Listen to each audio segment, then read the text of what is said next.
Good evening, good afternoon, good morning to wherever part of the world you're at today, guys. So this is episode 29 with Mr. Court Bolton. A lot of you have heard of him. The man is a pretty legendary in his field. He's has some awesome material, awesome stuff. That's why we had him on the show.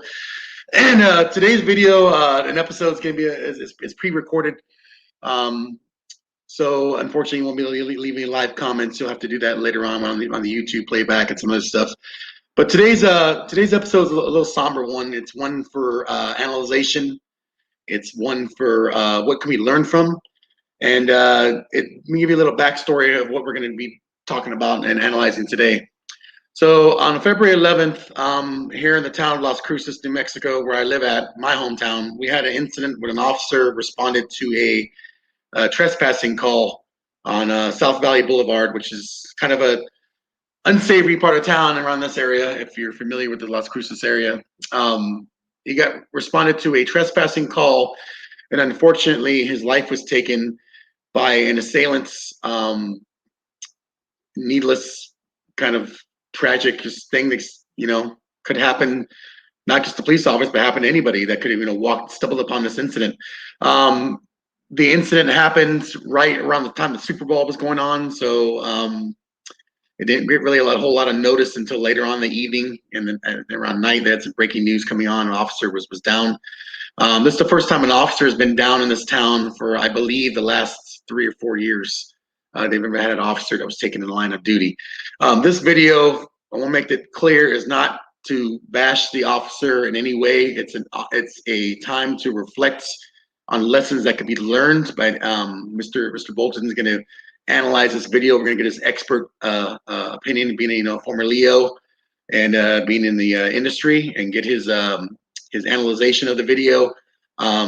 Me myself, I won't do a whole lot of analyzation because I have no credibility in order to do that. I don't have the experience for law enforcement, and I'm just going to kind of maybe add some little opinions here and there. But he's going to mainly be doing the analyzation of the video, and we'll just chime in back and forth.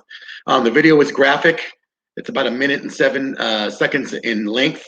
It's taken from the body cam of Mr. Officer Jonah Hernandez, which is the officer that was taken down. I'm not going to mention the assailant's name. I don't think we want to mention his name at all in here, but I mean, if you want to see it, it will be in the video comments. But without further ado, let's go ahead and let's get this show started.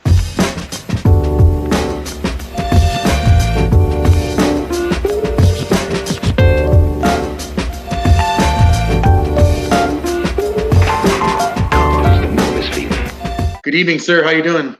Brian, hey, how you doing, bud? Pretty good. Good. So I'm honored to have you on. I really value your opinion. That's why we brought you on the show.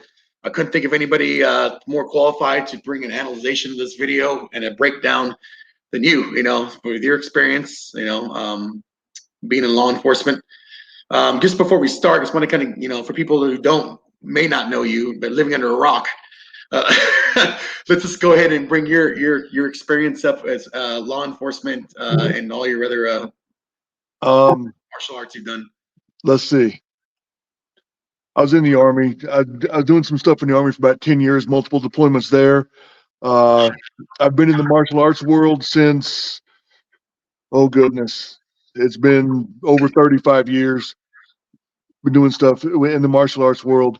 I'm Guro, or sort of master instructor in several different Filipino martial arts, black belts in 3 other arts. I mean, this is all I do. This is my world.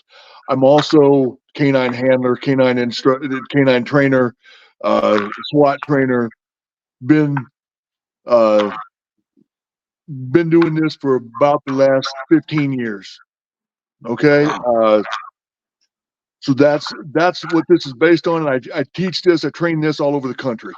Law enforcement and civilians all across the country, canine units, SWAT departments, PDs, whatever. And when I saw this one, honestly, it really kind of stood out to me.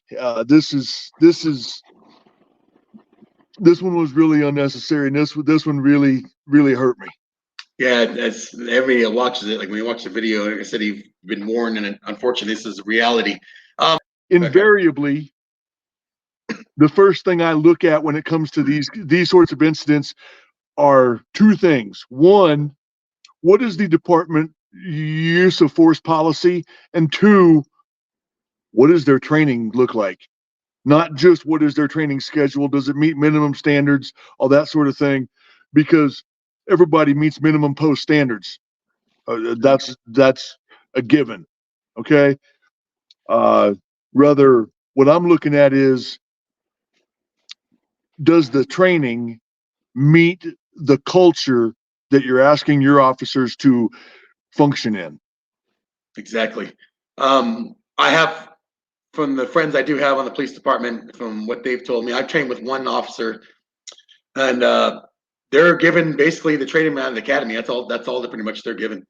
Sure. He told me I have no edge weapon defense training. I have no, this training, that training. We're taught basic jujitsu, maybe aikido, just basic rad academy. I think it's only like 4 or 5 days so they're taught that curriculum.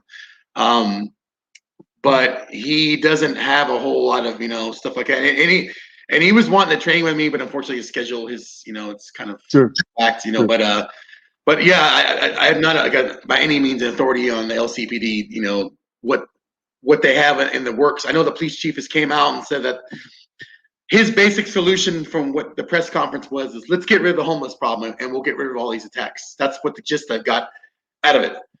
I don't think that's going to help, but I mean, maybe it will take care of part of the problem, but I don't think that's, necessary training is obviously what's going to be needed. I mean, homeless problem. There's people that are not homeless that are out there that are fucking lunatics. They're going to attack you just like a homeless person would. But, this guy was a transient. He'd had some former run-ins. He's on probation. I believe he'd been in and out of prison for like the last 10 years. He had an assault charge before, a weapons charge before. So this guy, unfortunately, in the state of New Mexico, we get guys like this and they get let in and out due to the system. That's a whole other show, though, talking about politics of the state. But as far as, I got from that press conference, and unfortunately I don't have it loaded, but you're always free to, watch it later. There was no mention of any training on things to correct the problem. It was all, let's get more funding, let's get more cops, let's get the homeless off the street, and let's get more patrol cars. But there was nothing like, let's get adequate training, let's get more, awareness. None of that was mentioned. Who does that sound like talking? That sounds like a politician to me. Oh yeah. That sounds like a politician. The first thing I will tell you is, in preparation for this, I did go look up the use of force policy for Las Cruces PD. One of the things that I really like, that I have to give them credit for, that I really like, is the ready position with your weapon in Las Cruces PD. Use of force policy is not a use of force, because it does require another action before it becomes a use of force. That's a good thing. That's a very good thing. We like that. There's not an extensive number of law enforcement agencies across this country who have a situation like that. And the reason that matters is, if you know a cop, you are a cop, you've ever been around a cop, you know that the thing that they hate the most is paperwork, because they have to do so much of it. So yes, paperwork is necessary, but the least amount of paperwork mandatory is always going to be better. So by having a ready position with your firearm not be considered use of force, that means there's no paperwork requirement if I draw my gun. As long as I don't point the gun at the suspect, there's no use of force. That's a good thing. That's where, in my opinion, that's where every department in this country needs to be, because that equips the officers to be in the safest possible position for themselves in these situations. Because if I can have the gun in my hand, I'm going to be a lot quicker than the gun in my level 2 or level 3 retention holster. It's just the way it is. Well, that's good. You researched that. Is that public knowledge that anybody can access, or that's something that you just have to absolutely. All of those policies are always a matter of open source public record.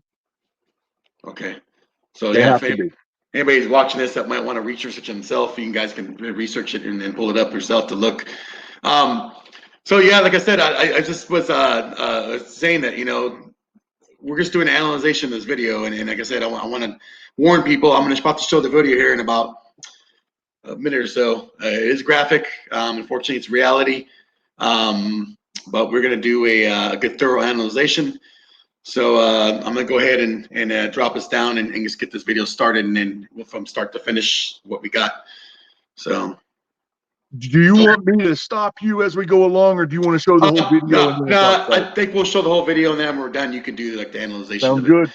Yeah, Go I mean, for it. I'm not very good at stopping back and forth in there, but I'm seeing a thing on here for the use of force policy. Is that we want to add to the stage, Kurt, right there, public safety.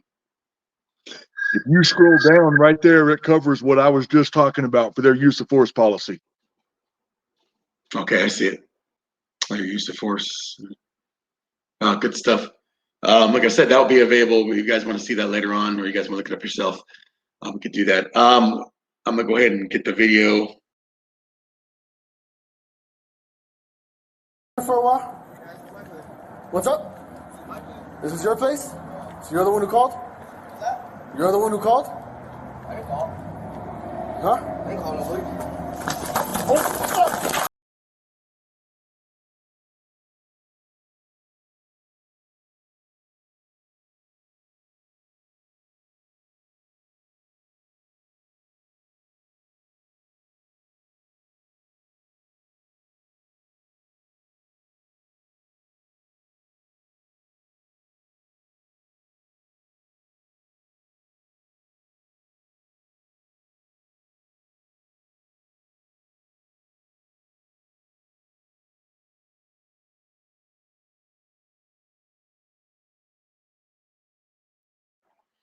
Wow. No, it might be something hard to watch for a lot of people to watch, but let's start from the beginning. The approach to the suspects. What did you gather from that? The first thing I would say is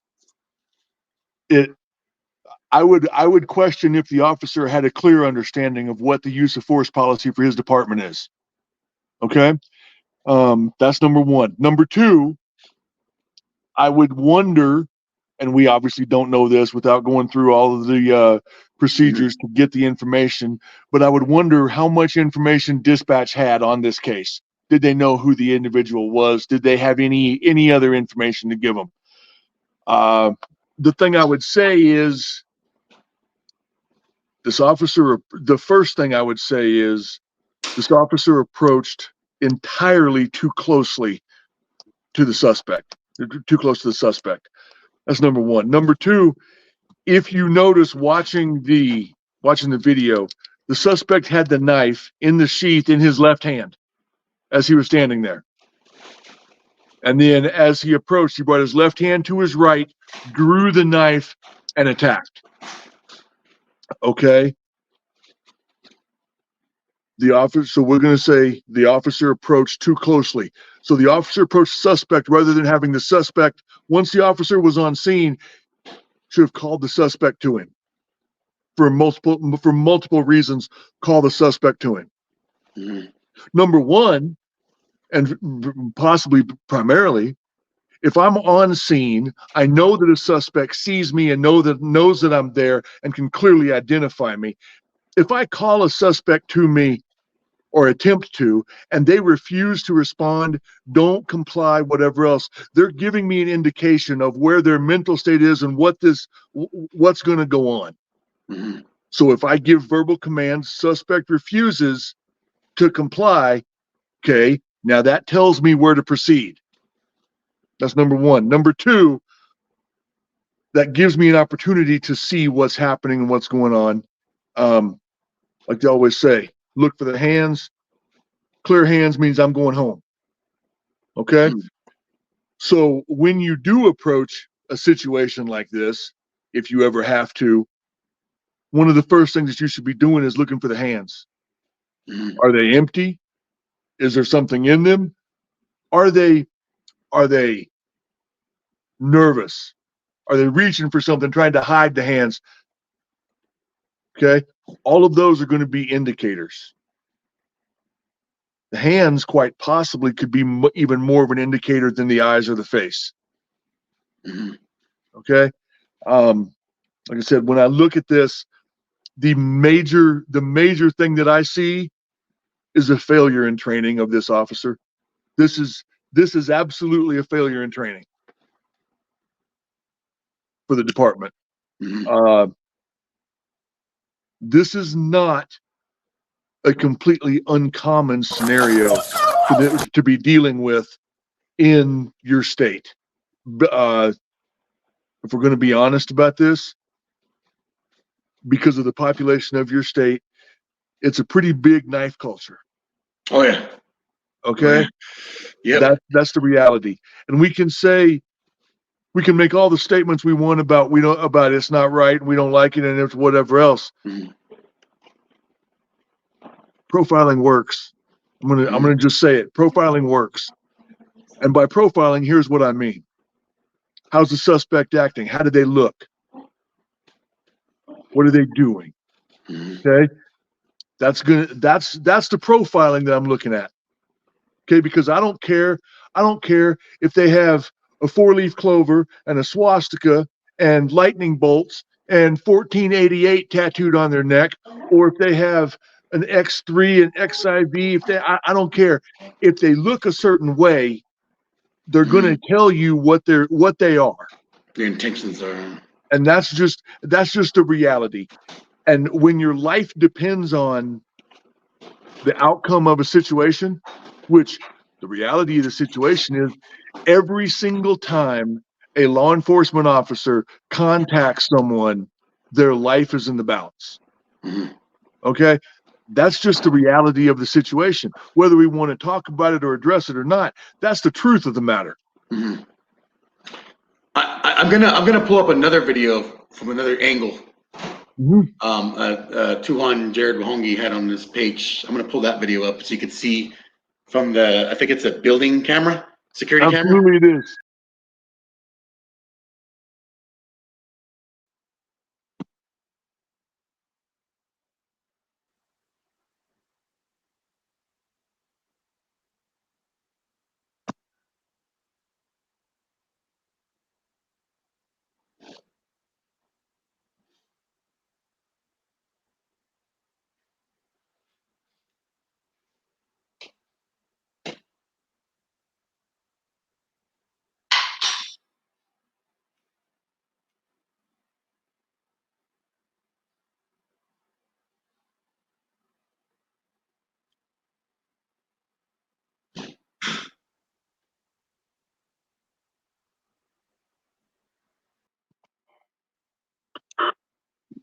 Okay, I'm going to use that angle as a reference.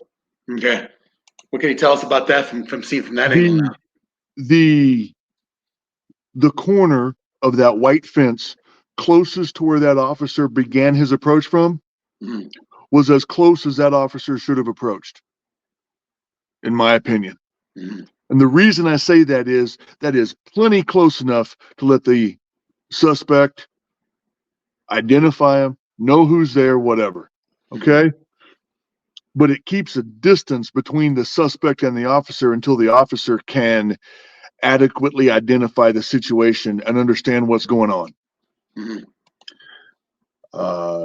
It used to be that there was a 21-foot rule from the FBI saying if I have a knife that's out and you have a gun that's in a holster, if I am 21 feet or in or closer to you, I had the advantage having the knife.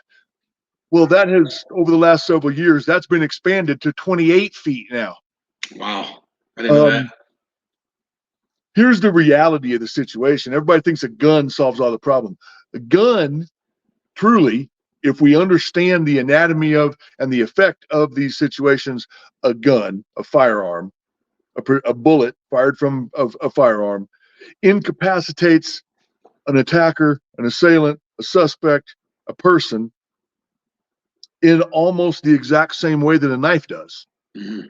Now, granted, whenever I say that, that is not including the primary, the secondary wound channel, hydrostatic shock, etc. Okay, but what it is taking into consideration is the blood loss, the shock, the effects to the central nervous system, should that be appropriate, or to any organs associated with the penetrative qualities associated. Okay. So that, all that being said, if I use a gun to try to stop the situation, if I don't hit exactly the right spots, it's no different than using a knife. Mm-hmm. And in reality, if I use the knife to hit the exact same spots, I'm going to get virtually the exact same response. Okay. So a gun's not a magic answer. A gun's just a tool, Mm-hmm. which goes to something that apparently we've forgotten or not thought about. Why do we carry a weapon?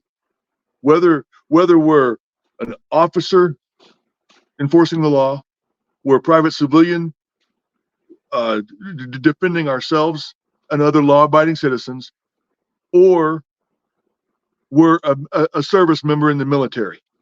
Why do we carry a weapon? Well, there's two reasons. Number one, it increases the force that we can bring to the equation. And the second is it increases the distance between us and the adversary. Mm-hmm. That's the two reasons to carry a weapon. If we don't have those two reasons, there's no reason to carry a weapon. Okay? Yeah. So we need to keep that in mind. That's the two reasons. Let's maximize the effectiveness of both of those. Mm-hmm. Okay? This officer, what it looks like, mind you, I don't know the officer. I don't know some of the surrounding details that could influence this about this particular call. What I have to go on is what I see in this video, what I see in the various videos, and that's it. Okay? What it looks to me like is we have an officer that gets called to a trespassing call that is trying to be nice, trying to be personable, it's trying to build a rapport with the suspect, because this officer has had repeated contacts with people in the course of his job that have gone very successfully. Mm-hmm. Okay? So he's trying to build a rapport, he's trying to be nice. That's what it looks like. Mm-hmm. And He's trying to be his friend. Sure. Yeah. And absolutely you can catch more flies with honey than you can vinegar. Mm-hmm. Okay? Absolutely, 100%. Conversely, you can wind up dead. Mm-hmm. If we're just being honest about it. Now, as a law enforcement officer, what is your primary objective every time you put on a uniform? Uphold the law. No. Oh. Nope. See, I was wrong already. That's not your primary objective as a law enforcement officer. Every time you put on that uniform is to go home. Go home. That's my first job, is to go home. Take care of yourself first. Yeah, absolutely. Yeah. And these are some things we don't talk about, we don't look at whenever it comes to law enforcement, but we should. Mm-hmm. Why do cops carry guns? To protect themselves. To protect themselves. That's the reason the cop carries a gun. Exactly. Because the reality is, if the cop doesn't the cop's initial primary mission is to either enforce code violations, such as traffic code, etc., through writing tickets, contacts, etc., like that, Mm-hmm.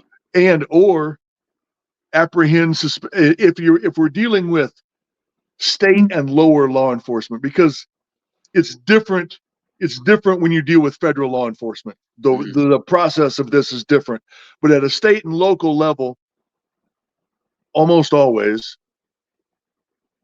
if I'm dealing with a suspect, it's going to be either to enforce a code violation, such as traffic code, or to apprehend a suspect in a crime. Mm-hmm. Okay? The times when I'm going to use my firearm is to protect myself in the commission of those two objectives. So now this officer responds to a trespassing call. There's no telling how much information that dispatch got or didn't get. Mhm. Okay. But the first job of this officer is to take control of the situation through presence, through verbal commands. And in doing so, ensure their safety. Now, I can say this, and that's great. For 99% of the situations, the way this officer approached this would have been adequate to accomplish what I just said. Mhm. All right. But this was not the one.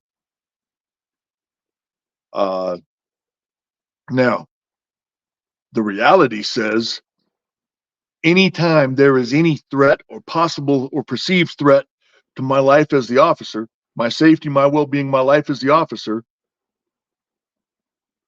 I don't care if you think the officer should not care. Let's put it that way. The officer should not care. If you think they're being, is there any restrictions on how I talk on here, Brian? Oh, no. Okay. The officer should No. not care if you're being, or the officer should not care if the suspect believes that the officer's being an asshole or not. Doesn't matter. If you want me to be nice, if I'm the responding officer, if you want me to be nice, then you need to facilitate us being nice. And the way you do that, listen to me, respond to what I tell you and ask, and be Cooperate. respectful. Mhm. Okay? And this all goes to training. This absolutely goes to training of these are the type of scenarios that officers should be forced to deal with in training repeatedly, over and over and over. Mhm. Okay? Notice, we've never gotten to anything physical up to this point in the assessment of this. Mhm. There's initial. This is awareness. This is understanding how to approach the situation and deal with the suspect as we're making this approach. Okay? Well, what, if I could stop you quick, why, I know it's not standard protocol, but what should have been on his body, his structure approach, instead he has his hands, he has hands like this walking. Should he have his hand on his weapon? Should he just have his hand, one hand out here, like giving commands with his hand on his weapon? Because he's not knowing what he's going to expect. But what kind of posture should he have had when walking up? And your opinion when he walked up to that guy.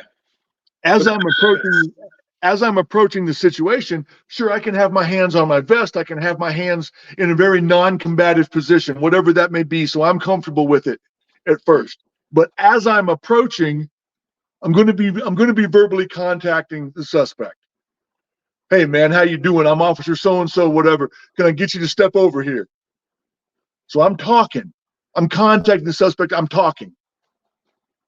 And as I'm doing this, I'm testing what the responses is from the suspect.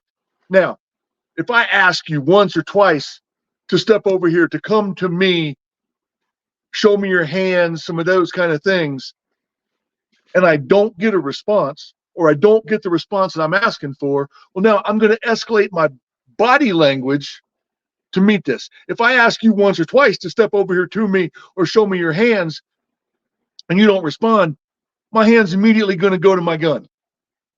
No, I didn't draw it, but I'm going to go to it. Okay?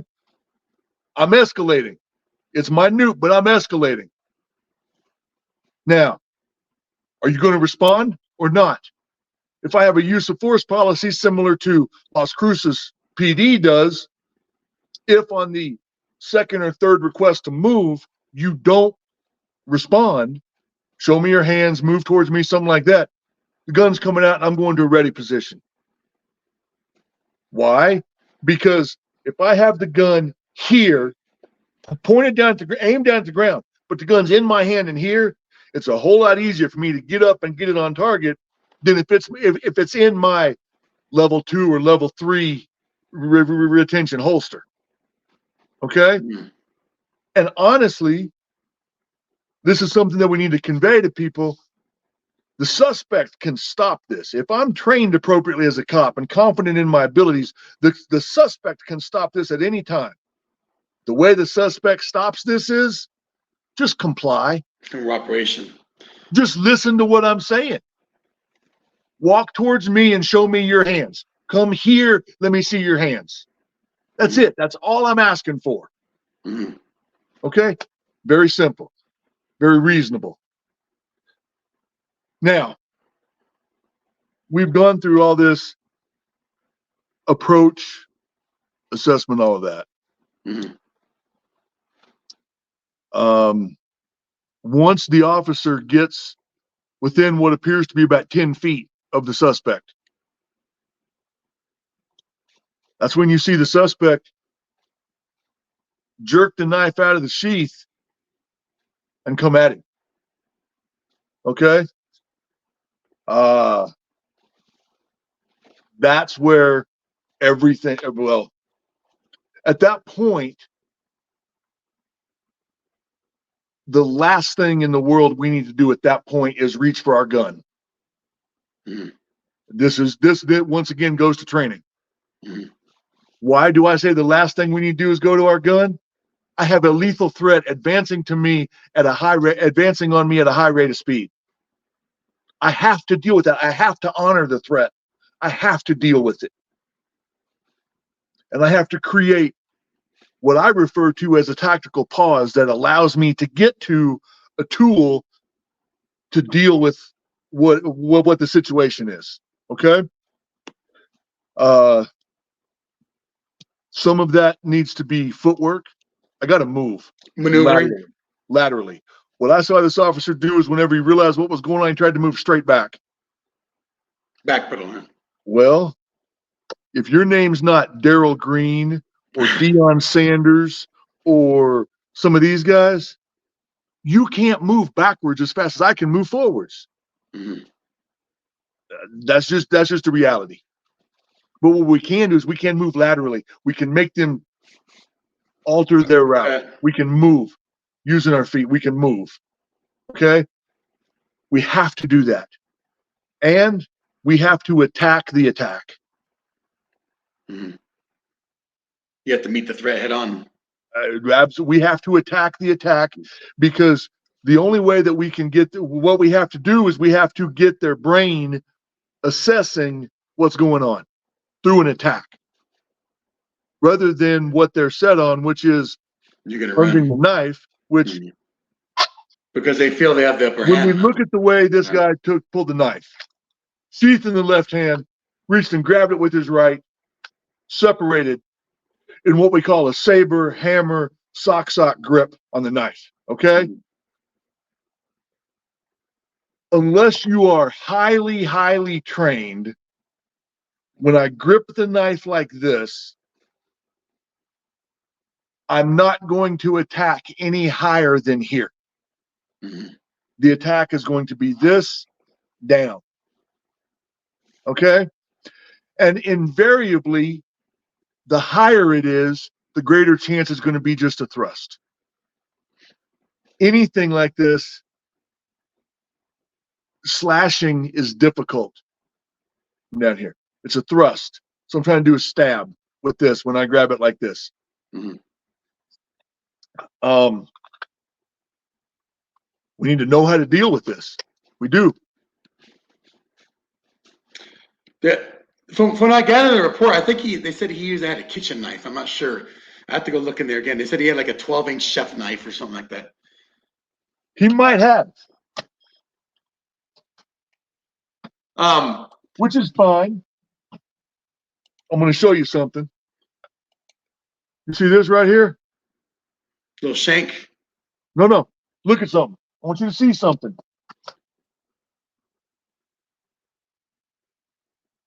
Can everybody see what this is right here?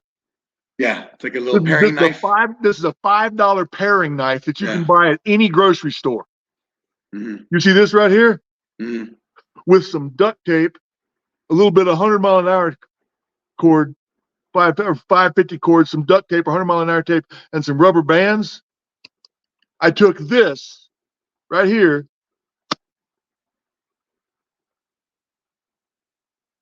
and made a neck knife. That's what I did. And that's all it takes. You don't need a $400 knife. That's what people think. Yeah. Yep. Perfect. Okay. I used the cardboard for the sheath. Wow. Why do we do stuff like this? Not because we're trying to commit crimes or we're trying to do nefarious activities, Just trying to get understanding. but because if I'm going to be forced to deal with these people that think like this, I need to understand how they think. Yeah. You talk about he had a 12-inch chef knife in his hand. I know for a fact that a man named Tatang Illustrissimo, Mm-hmm. he's the founder of Illustrissimo Kali. Yeah, KI. Yeah. I'm rather versed in that. And I know that this man carried about a 12-inch butcher knife wrapped in newspaper stuck in his belt. That was the knife he carried. I heard that, yeah. And it almost always had a broken little tip on it. But that's what he carried. Mm. That was the knife he carried. I say that because it doesn't have to be Expensive. a hunting knife or a combat knife or an expensive knife. Mm-hmm. All it has to do is cut. Mm-hmm. Even a box cutter. Yep. Hey, look at how 9/11 was pulled off. Yep. I was about to say that. You read my mind on that. I was about to bring that up. Exactly. Okay. Yep. So Took a whole airplane with it. now here's one. Here's something that we don't talk about enough. Oh, another thing that we don't talk about enough.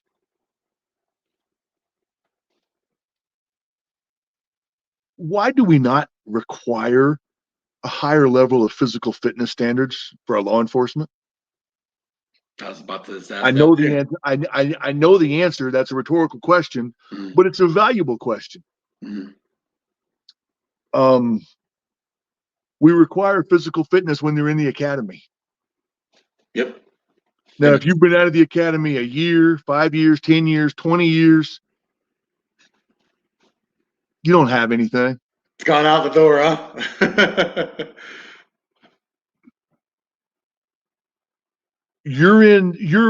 Let's be honest here. And this is what is law enforcement's job? It is not law enforcement's job is not to protect the public. Okay? Mhm. And I know that's what we've been taught all along and what we like to say and Protect and serve. absolutely. Yeah. Let me explain why I say that their job is not to protect the public. Okay? By our Constitution and the law of the land, law enforcement cannot act until there has been a crime committed. Mhm. Okay? Other than Donald Trump and his business fraud case in New York, can you please tell me what a victimless crime would be? Mhm. Yeah. You're right about that. Mhm. See where I'm going with this? Yeah. Mhm. Okay. There has to be a victim. This is not saying there's something wrong with law enforcement. This is just trying to look at it realistically and clearly address what this is. Okay? Here is the reality. Reality says law enforcement are professional gunmen or gun women. Mhm. Okay? If your job requires you to put on a gun every time you go to work, you are a professional gunwoman, gunman. Come on. Now, you are the enforcement arm of the legal system. Who do cops arrest, apprehend? Criminals, suspected criminals, right? Mhm. That's who they. I'm gonna, if I can ensure that you committed a crime, or I suspect you of having committed a crime, I'm going to arrest you, take you in, etc. Okay? Mhm. Otherwise, there's nothing I'm doing. Mhm. Okay. as a professional gunman who knows that, has to realize that every call you go on is dealing with people at the worst moment of their world. Mhm. Why shouldn't we have to be in the best physical shape we can be to do that? That's what we are. We're professional gunmen. No different than, different job, but still a professional gunman as a soldier. Okay? Yep. We need the physical fitness aspect, because the other thing the physical fitness aspect does is it gives us an athletic ability to move and do and execute our job. It also gives us greater confidence and a better understanding of what we're capable of and what we can do to cope with the situation.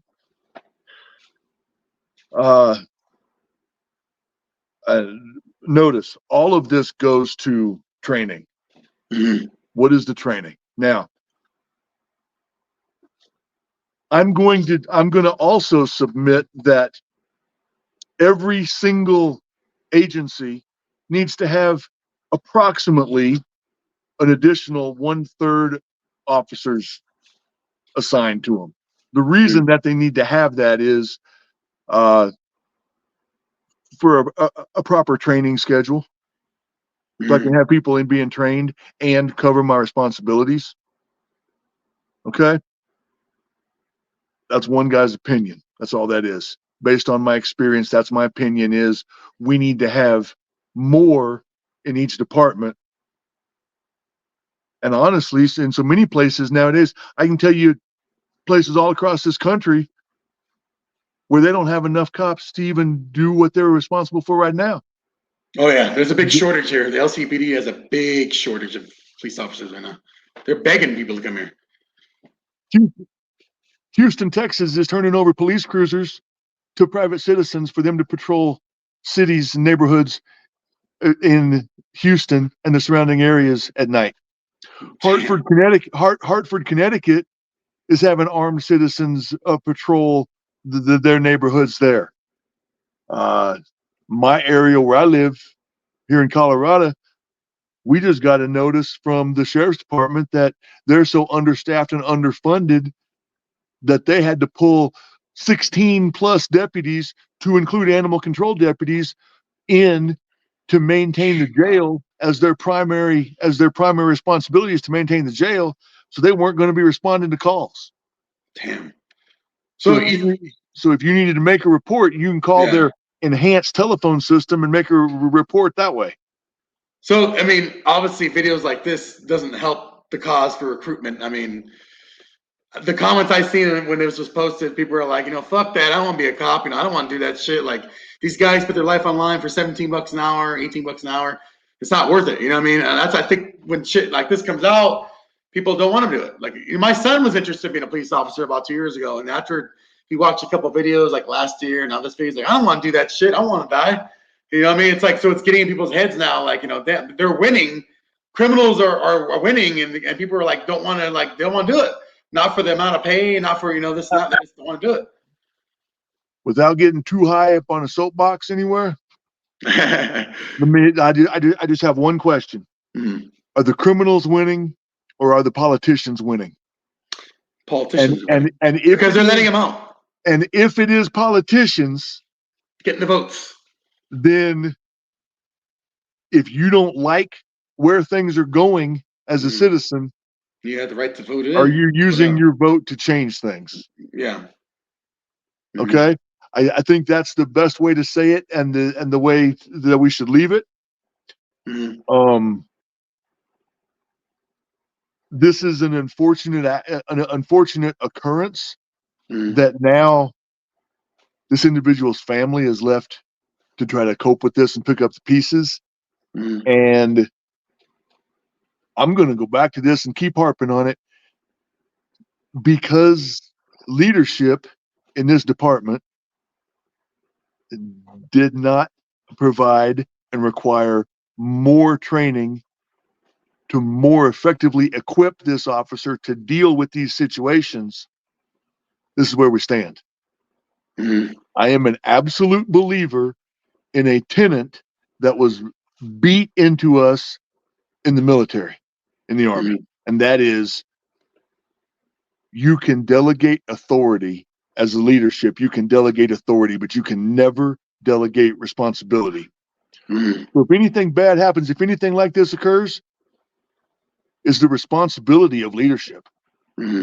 It's their responsibility. You got to take care of your troops, and you're always deployed too. Like get attacked and stuff like that. You got to do to take care of your troops, your airmen, or your soldiers, or whatever. And there's obligation to protect the people that are coming in, that are younger, taking under your arm, provide the adequate training. I've never been law enforcement. Okay, I'm an aircraft maintenance guy. Okay, so I've been like an aircraft maintenance now for 28 years. Responsible for the pilots that drop bombs on people and kill people. Still the same, but I have the responsibility to keep those troops that I was training to make sure those aircraft are flying, perform their sorties, perform their missions to fly, provide CAS, close air support, stuff like that, while I was being deployed. But it starts from leadership, you're right. From leadership standpoint, to provide adequate training for your troops, whether police officers or military, to make sure they give them the tools to succeed and not just let them fail and on their own, especially in a life situation. It honestly doesn't matter how many people I have under me. I should still train them to the best of my ability. And I have to, in looking at this, I have to say there wasn't adequate training provided for this officer. And rather than maybe saying provided, I would say there wasn't adequate training required of this officer. Now, did they meet post standards for the state of New Mexico? I'm sure they did. I have no doubt that they did. Does anybody believe that just meeting minimum requirements is enough in a life or death lethal situation? Definitely not. No. It sure doesn't look like it here. We were talking about. You're talking about. I think we're talking about the meeting the threat when he fell, and after that, obviously he got stabbed to death. He died, and we know that already. What about when he was down and that person, which was the bystander, came in to intervene when they had that second part of the altercation where he charged the individual and that individual came out with a gun? Can you analyze that whole situation from that point on, from the time that he met that bystander that came with armed with a weapon? It's a very, very short analysis for that. Yeah. You don't go running. You don't go pointing guns. It gets very, very loud, very quickly, and it stays that way until there is no more threat. We don't say anything. Because the three requirements required to justify lethal force have been met: means, intent, and opportunity. Okay, all of those have been met. We see that. I don't think there's any question about that. So at that point, we do what is required to protect the officer being attacked. And that says, I end it right now. And we could hear the guy telling him to, I think he told him to stop, right? Yeah. The guy's like, oh, then when the guy said, oh, fuck you, you want some too? When he charged the guy, yeah. And some of that, if we're going to be honest about it, some of that is, I have a gun, I'm here, I'm trying to intervene, I don't really want to use it. And the reality says you can't. At the end of the day, I can't really fault the individual for that, because that's each individual person. Okay. That's their deal. And some people are more inclined to those things than others. And that's just where it is. Okay. That's just how it is some people are more comfortable with violence than others. In whatever whatever field that is, whether we're civilians, we're law enforcement, we're military, we're whatever, some people are more comfortable with and better at violence than other people. Mhm. And you can equip them with all the skills in the world. It doesn't change that fact. Mhm. When the officers are now, you can what if this to death. You really Mhm. could. Mhm. I'm not willing to do Mhm. that because I don't know enough about the scenario to really be breaking down, well, why did he do this and why did he do that and what I know is this. He didn't have to get that close to the suspect to start with. Mhm. Um, Should he have had backup? I'm sorry. Should he have had backup with him? I think maybe a more appropriate answer, a more appropriate question there is, could he have had backup? Mhm. Let me explain what I mean by that. I know there's times in like the city of New Orleans when there is one officer on duty for that and for an entire district. Mhm. How many officers? What this comes down to is how many officers are on duty? Mhm. Who's around? What's there? Who's there to even be backup? If this officer that responded was, I'm going to make up numbers, okay? Mhm. But if this officer that responded was 5 minutes away and he could respond, and the next closest officer was 25 minutes away, Mhm. well, okay. The officer that's 5 minutes away is responding because who knows what it could be. It may just be a simple trespass. Obviously, in this case, it wasn't, but it may just be a simple trespass. A little backstory. This is I was before we started. I mean, I've been researching this and happened. Apparently, the guy that the suspect had been in that same location 3 or 4 times prior, and the owners had called earlier in the day and say, "Hey, this guy's coming around. You know, we told him already. My husband chased him off, and he's back here again." So it had, from what I understand, when I was reading about it, he's been around there 3 or 4 times before this even happened. This wasn't the first time he was around that same residence. It was an empty, abandoned business, but he was hanging out there. The husband had called, I think, prior and told him, "Hey, you know, by the time that the cops that came out there, he was already gone." This time they actually caught him. He was actually just hanging out there. So apparently, like I said, he was hanging out that building. I don't know what he was doing there, but he was. I don't think he was high on drugs. They said he had some mental issues, but he had been hanging out there for quite often past days before this happened. Like I think the 8th, 9th, and 10th happened on the 11th. So the 8th, I think, was the first call, and he had been there for a while, and he disappeared. And then they got him on security camera. I think he broke a window. He took off. Aren't you EMS? Me? Yeah. No. No. No. Okay. No. Okay. I would like to be, but I'm not. No. Okay. In this type of situation, it goes back to training. Because when you're dealing with something like that, if I can get backup, then yes, I want to get backup. If I can't get backup, then I need to go into this situation at a significantly higher elevated state than I would on just a typical, hey, this guy's walking by and started looking in my garage or whatever, and because it's justified. I can clearly articulate why I would respond to this scenario different than a simple trespass in a typical situation. Mm. And it goes to training.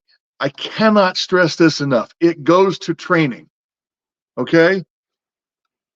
How do I approach these situations? How do I gain control of the situation? As soon as I respond and arrive on scene, once I do arrive on scene, when I talk about gaining control of a situation, sure, I'd like to use minimum amount of required force to do so. So obviously it's going to be presence, verbal commands, louder verbal commands, demonstration of force, less lethal options No, with the end result being a lethal option. Okay, well maybe now that's the entire force continuum ladder that I just listed off there. It doesn't mean I have to go through each one of those rungs. It just means those are what's there. Now I can skip accordingly, because what is law, and people need to understand, is what is law enforcement authorized to use on force continuum is in order to effect an arrest or an apprehension.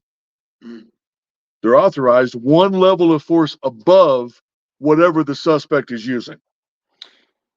Now, I don't know what the dispatcher told him, but apparently from the report, and I was reading it right now, we're doing it, he already had, from dispatch, been told that this guy has been here 3 or 4 times. Now, having that knowledge that this guy had been here 3 or 4 times in the last few days, you think the approach should have been a lot more different? If he, like say he knew that. If it was me in that situation that he'd been around and been breaking windows and been doing, I would have either demanded that he come to me right by the patrol car. You're going to walk all the way down here. I'm going to drive up where you see me. I'm going to put the car between us, and you're going to walk to me, or my gun's coming out, or possibly both. And when I say my gun's coming out, I can draw my gun out of the holster without pointing it at the suspect.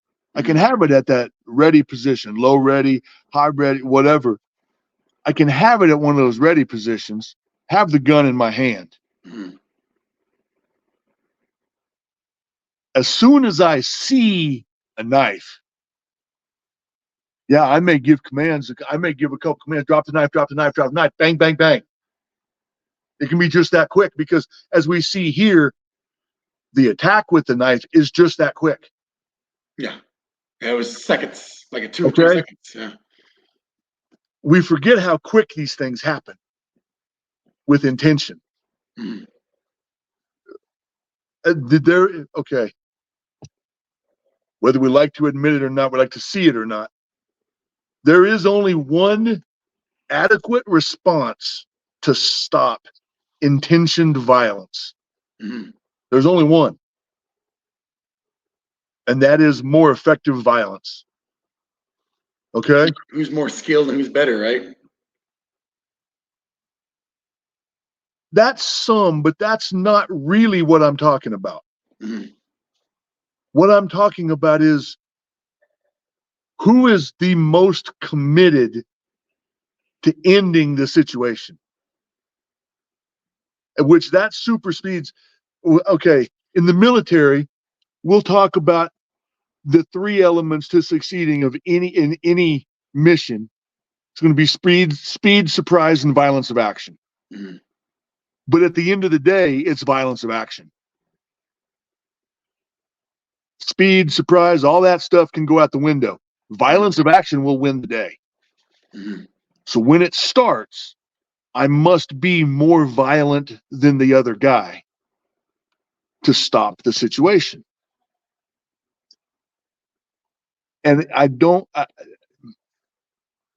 the only way that we can prepare for that is through recent, relevant, realistic training that brings us out of our comfort zone, forces stress, forces uncertainty, and as close as we can, elicits an element of fear. Why? Because I got to deal with all that stuff for real. In a real situation, that's what I have to deal with. Yeah. So that's what training should be. It's funny we talk about training, because this isn't just, I don't want to kind of just like bash the LCPD, the training, because I don't know if you've seen, I'm sure you've already heard of the Darian Jarrett, the one who got shot, the state trooper got shot by the guy in the AR-15 and we came behind the truck. Yeah. So this seems to be like on state level as well, not just local law enforcement, but state level as training as well. And I don't want to break down that video, but what do we know about the political environment towards law enforcement and towards guns in the state of New Mexico? Oh, it's atrocious. The 7-day waiting period came now. They're trying to ban everything here. No guns in polling places. No guns in any public area. Whose governor tried to suspend concealed carry in Albuquerque? Yeah, Luan Grissom. Yeah. Yeah, good old Okay. Wuhan Luan. Yeah. So when the environment of the location that you're working in is so anti, Mm-hmm. The odds are stacked against you. well, it makes you want to do everything you possibly can not to have to go there, because whatever you do, you're scared you're going to lose. Yeah. And that's a big part of the problem. Mm-hmm. So I'm talking about training, but the other aspect of this is not just training, but support and backing. Mm-hmm. If a cop is involved in a righteous shoot, it's a justified shoot, justified use of force, they have to be backed 1,000% no matter what. I know cops that have been involved in justified use of force, justified lethal use of force, Out to dry. investigated to the hilt, Mm-hmm. and they wind up losing everything over it. Their wives, their family, their house, their money, everything they lose over it, even though it was justified. Mm-hmm. All the investigations proved it. If we really want to save these officers' lives, if we really want to equip this correctly, we have to provide adequate training, which means we train them to the highest level possible. That's the only adequate that there is. Mm-hmm. Okay? That's number one. But then we also have to back them. If you're doing right and if you're doing your job, you can't get in trouble. I understand I understand the whole thing of whom much is given, much is expected. And if you're given more authority, there's more responsibility goes with it. I understand all that. Yeah. Mm-hmm. If you screw up, yeah. If you commit crimes, if you step out of line, do this stuff, like the Texas National Guardsman that was just caught trying to transport an illegal. Oh, I saw that. Yeah. Okay. Yeah. Throw the book at them. But if you're right and you're doing your job and you're within department policy, you should be untouchable. Mm-hmm. Okay.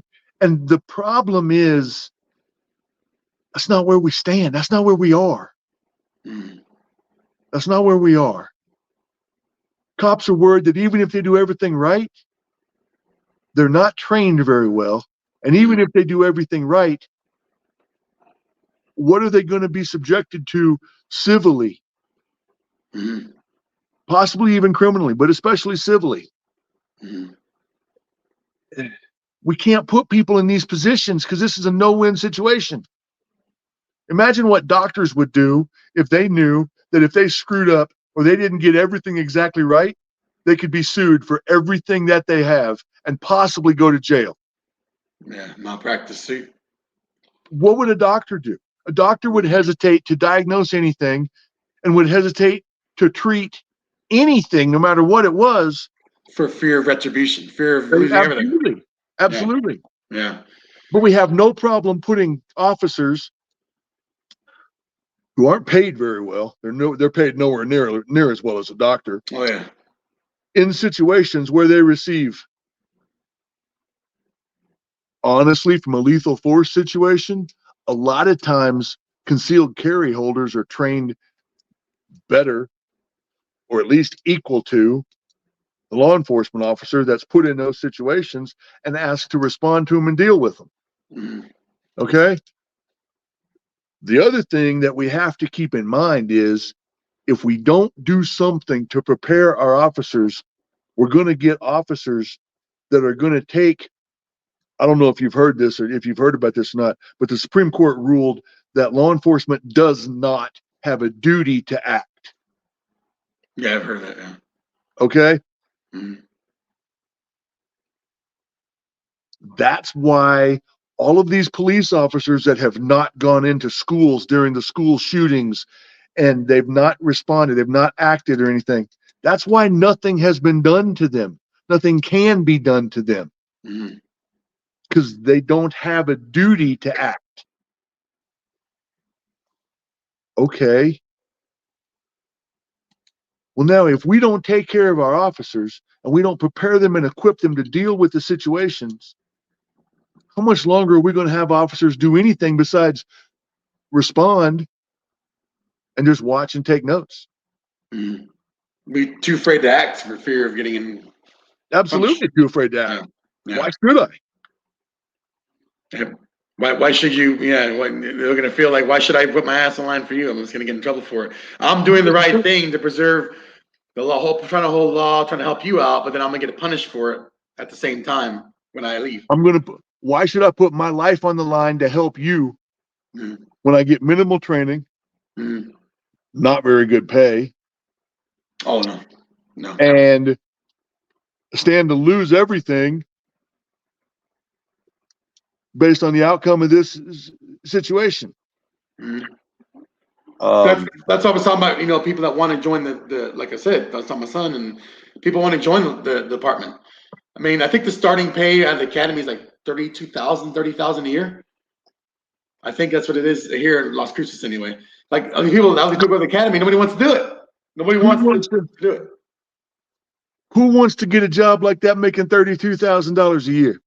Exactly. I can just about go to McDonald's and make that much.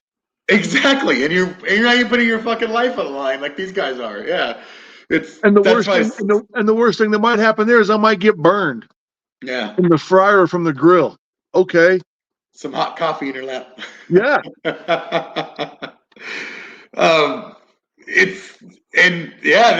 My friend was saying, he's like, dude, the academy has like nobody in it. We have like 10 people in there right now.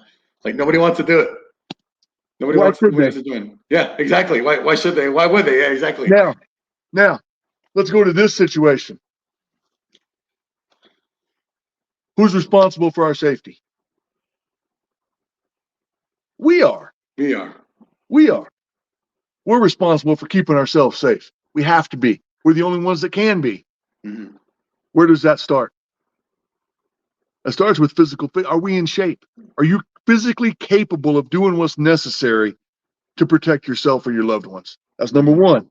Number two, are you skilled enough with your empty hands and then whatever tools you choose to carry, but it starts with your empty hands.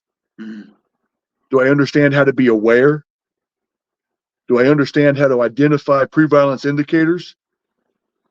Mm-hmm. Do I understand how to use time, distance, obstacles to my advantage?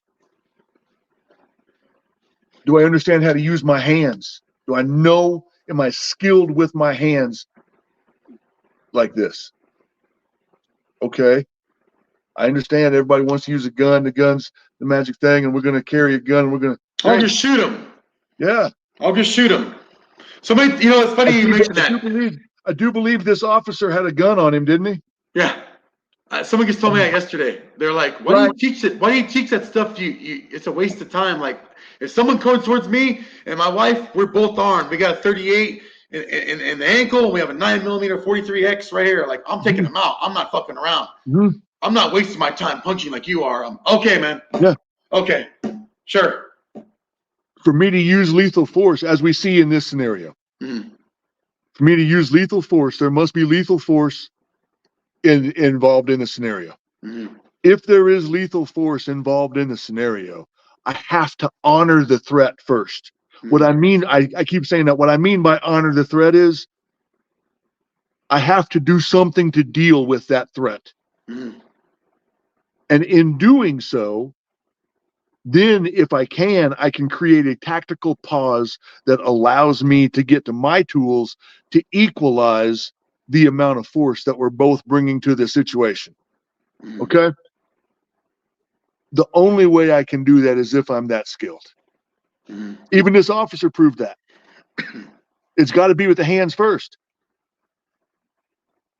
Who carries? I mean, unless you're a SWAT team or a warrant service team or in the military, nobody else is running around with guns out in their hands at every single encounter. Exactly. So that means my brain and in my hands, that's the first two elements of protecting myself and my loved ones. You get the people, and I was reading in the comments. I know you're probably gonna cringe. You already know already. How come he didn't use the stun gun and stun them, and then take them down? Like, okay, or pepper spray. And those were the comments. Those aren't mine. These are the comments I was reading in the community page when this video was released. He could have just shot him with a stun gun. Why is that always mentioned all the time? Just from your law enforcement. Or you put that with, why do cops always shoot to kill? Why don't they shoot them in the leg or shoot them in the arm? So yeah. Those are the comments. You're right. Those are the comments. Yeah. Who's making those comments?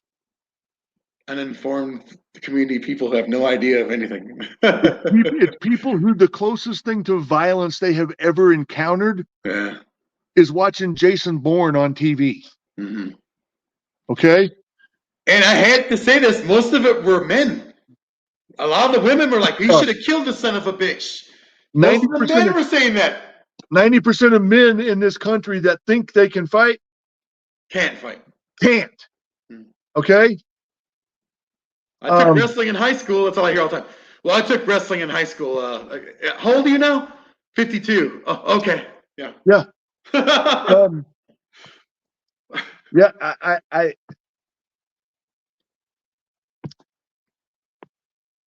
let's take this one at a time. Stun gun. Let's just look at national averages. If we're going to believe what the FBI crime statistics say, how effective are stun guns in resolving a situation? I'd say like less than 5%, right? About 70%. Oh. Nationwide is what they are. If you notice, most places, cops don't carry a CS agent, a gas agent anymore, like they used to. Cops don't carry that on their belt anymore. Do you know why? Why is it? Because it sucks to get contaminated with your own spray. Yeah, and it's almost impossible not to get contaminated with it if you're going to deploy it. Because the wind can turn. At some point, I'm going to have to go hands-on to suspect. And now if I spray, you don't want to touching it. Yeah. As soon as I go hands-on, now I'm getting contaminated. They're in the car with me, whatever. Okay. So it's almost never, or very rarely, do you see an officer carrying some sort of a CS agent, because it is so difficult to deal with. Okay. Believe me, I mean, we can prove this however, just about however somebody wants to do it. A knife is absolutely every bit as lethal and as dangerous, if not more so, than a gun. Okay, especially at these distances that we're seeing here. Now, I mean, typically the standard nationwide is a law enforcement officer is going to carry, a uniformed officer is going to carry one lethal and two less lethal options on their person. Typically that's a stun gun and a collapsible baton or something similar to that. That's the standard that people are carrying for less lethal. What about rubber bullets or beanbags? That's something sure. That's protocol. Those are in your typically orange or different colored shotgun. Maybe in the back of your cruiser or something like that. Here's the problem. When do I get it out? When do you know you're gonna have to exactly. use it? Yeah. Exactly. I'm not going to get that out unless I'm arriving at a scene where there's other officers on scene already, and I already know what I'm arriving to. If I'm first on scene, if I don't know, if it's an old lady or there's a suspect here that's threatening to take their own life. Okay. if I know that, and they have a gun or they have a knife, whatever else, if I know that as I'm arriving, maybe then I can say, you know what, I'm going to get my less lethal out and have it as an option. So once I arrive, those types of calls are not very common. Where dispatch knows exactly what the suspect has as you arrive. Those aren't very common. So my whole point with it is, yes, they have it, but when do you get it out? And if it's in the car, it's not commonly very it's not commonly very useful. Like I said, in this situation, there's a lot of training points that we can train to possibly affect the outcome for future officers. A lot of training points. For instance, when I arrive at a scene like that, pull my car up at a 45-degree angle in that driveway. Get out, stand behind the hood of my car, stand behind the front end of my car as I'm talking to the suspect. It is blatantly obvious at that point that I am law enforcement. I can even say I'm officer so-and-so. Clearly identified. Now you're going to walk towards me and show me your hands. Okay? What I've done is I've maintained a good distance between us, and I've put an obstacle between us. Why does that matter? Because now I can crouch behind it and use that for some temporary cover, definitely concealment, some of that kind of thing. But also in a situation like this, if he's going to try to rush me with that knife, he's got to come around the car. You're buying yourself time to draw your weapon, right? Absolutely. Yeah. That's what I'm trying to do. That's the purpose of all this is, well, how can I stack the odds? As they say in many of my other professions, set the conditions. What they mean by that is cheat, stack the odds in every way possible in my favor so I come out on top as often as possible, every time. I'm going to go back to, if we have well-trained officers, we have confident officers. When we have confident officers, we have highly competent officers. Now, when those things are done, and let's go back to something else, and we must maintain the highest of hiring standards. And that doesn't mean we hire based on race, gender, anything other than the most capable candidate for the job. I don't care. I don't care about anything. I just want the most capable candidate for the job. And then I train them to the highest standards. And I require the higher standards from them. Now, in doing so, we get the most confident officers. Well, the confident officer is going to be the best equipped to deal with the situation. So that means if I'm dealing with a highly trained, highly selected, highly confident officer, if I just comply and I do what they tell me to do, there's no chance of anything happening to me.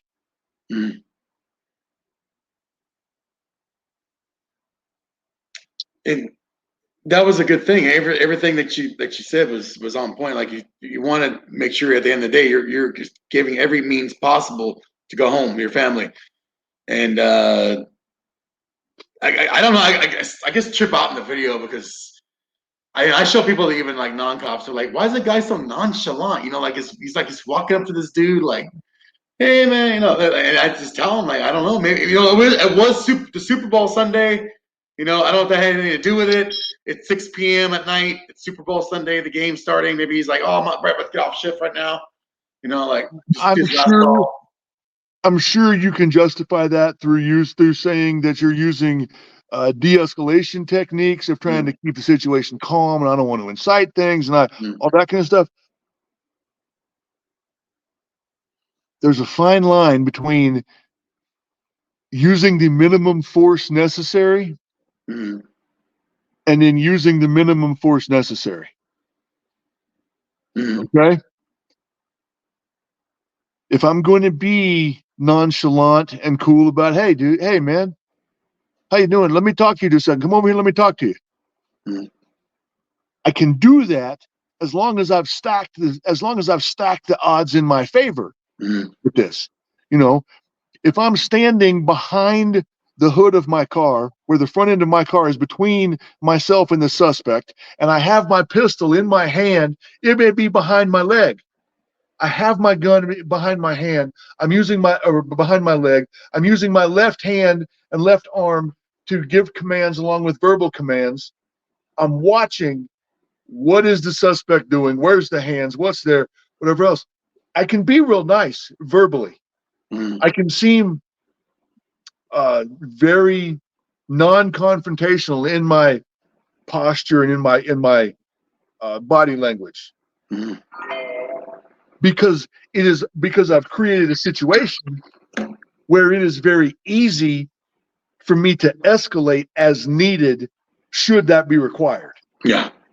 But the problem is, whenever I've only been nice Mhm. and been non-confrontational, and I've done nothing to set the conditions to facilitate me escalating Mhm. according to what is required. Now there's no way that I can keep up with what happens should it go bad. There's no way. Mhm. And when I say this, I'm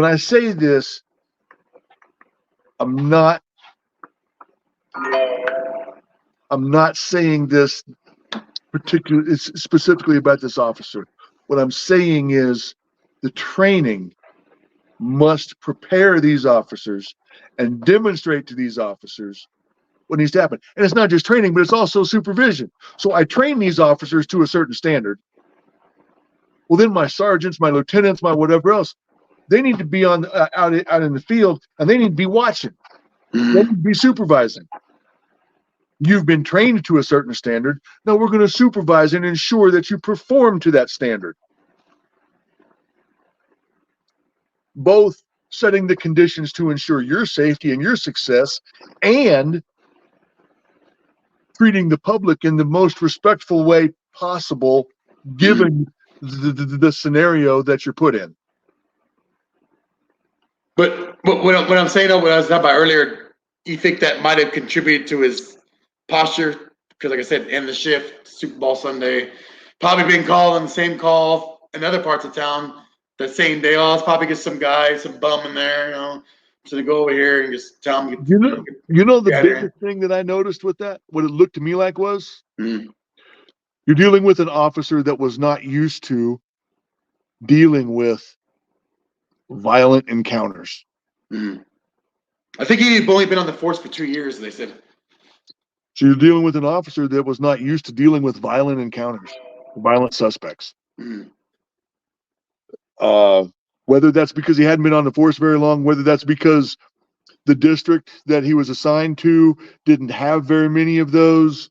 Oh, that's a bad area. I'm just saying, whatever Yeah. the scenario was, Uh-huh. it didn't look like he was used to dealing with violent offenders. Mhm. And I don't know, maybe he was in that area, but we both know that it's possible for an officer to be pulled from their normal Yeah. duty assignment and placed over in some place in a different duty assignment, because this other one is short, this other one needs more help, whatever else. So we're going to pull somebody. And whenever we pull people to go to these different shifts, invariably we're going to pull the lowest guy on the totem pole, Yeah. which is the newest guy. Mhm. And I'm not saying this is exactly what happened, because I don't know enough about the scenario to be able to state with certainty they did this, they did that, they did this other. What I do know is this officer did not approach this scenario in a manner that facilitated his personal protection. Mhm. And that is a reflection of training. And it's also a reflection of the environment of the police department, which both of those things are a reflection of leadership. to add to that, I don't know if you researched the stuff that's been going on with LCPD lately, but they did have a woman that was tased or shot, where they said they could have tased her. They had an officer shoot a woman that took off. They shot her in the back of the head at the gas station. That's a whole other case. But apparently, they told her to stop. She got in her car and left, and the guy shot her point blank in the back of the head, and she took off with the car. One officer did, blew her head off. As soon as she pressed the gas, he bow, shot her right back in the head for taking off. Okay, this is all within the last year and a year and a half. So maybe that I'm not a cop, so maybe that could have maybe that attitude kind of fuck, I don't want to get in trouble, I'm just going to do something real fast, because this other guys are in investigation right now.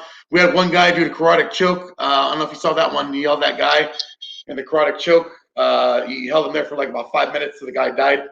When those kind of things, when those kind of things are going on, it's all the same department, by the way. It creates an environment where the officer is just trying to do the bare minimum to not get in trouble. That's because they feel like they're being so scrutinized because of what these other people have done. Mm-hmm. You just talked about something. The carotid choke? That is a pet peeve of mine. What's that? Didn't you just say that an officer held someone in? Oh, that was last year. A choke or whatever. $10 million lawsuit. So let me give you a quick backstory on that one. Like I said, from what I know of it. So this guy got called out. It was in the rural part of here in Las Cruces, Jonah County. The suspect, he grabbed him on the ground. He told the guy to stop resisting. So what he did is he held the guy in a carotid choke for 5 minutes or so, and he just kept holding him against the building like that. So the guy basically, he broke the guy's windpipe, crushed his windpipe, and the guy died. He let him go after that. He said, "Oh shit, I killed him. I shouldn't have held him that long." How do you hold somebody in a strangle or a choke for 5 minutes? That's a rhetorical question. Once again, I know the answer to that. Smelzer is his name, Officer Smelzer. Yeah, you could look that case up. I think they gave the family $10 million. Sure. Wrongfulness. Yeah. The answer to that is the officer was untrained.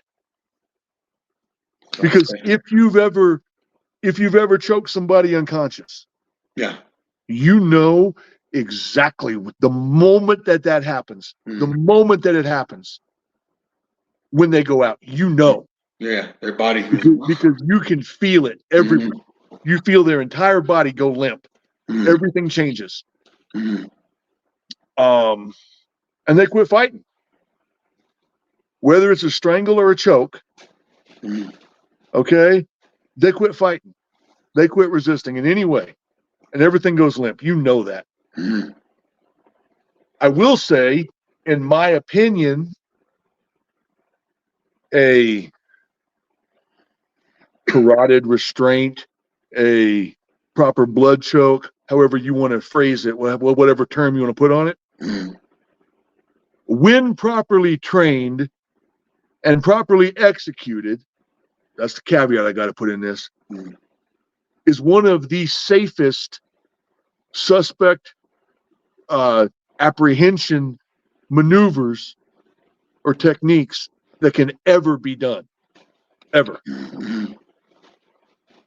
Because as soon as you let go, they start breathing again, blood starts circulating again. They're good. They will be good as soon as you let go, especially if you understand how to revive them properly, what the recovery position is, how to revive them correctly, all that. They're going to be good. There'll be no brain trauma, nothing. They'll be absolutely fine. But it must be trained properly and executed appropriately. But it's all training. It's all training. And I guess the best way I can sum it up is, as long as we have lawyers dictating how law enforcement is being trained, supervised, and managed, the minimum standard is going to be the requirement that we aspire to achieve. When you call somebody, call them and you really need them, that's the response you're going to get, is a minimum standard, like a minimum. I don't want to do anything. here. In what other profession is the minimum, the bare minimum, good enough? I can think of lots. So what? I can think of lots of professions. I can't think of any that say that the bare minimum is good enough.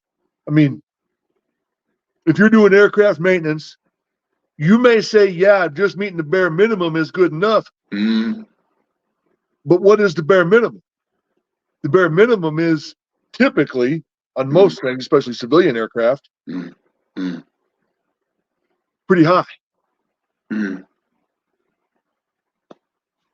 When the bare minimum is you get 70% of your hits on your qualification once or twice, or now I guess it's 4 times a year. Your qualification requires you to fire 40 rounds. That's the only time you get to shoot, is just to qualify.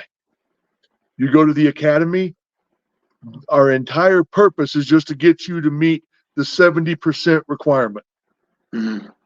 Whenever I give you arrest control tactics, the only thing I'm worried about is post standards say you have to get this many hours, and that number fluctuates depending on what state you're in. Post standard says you have to have this many hours of training that you successfully complete.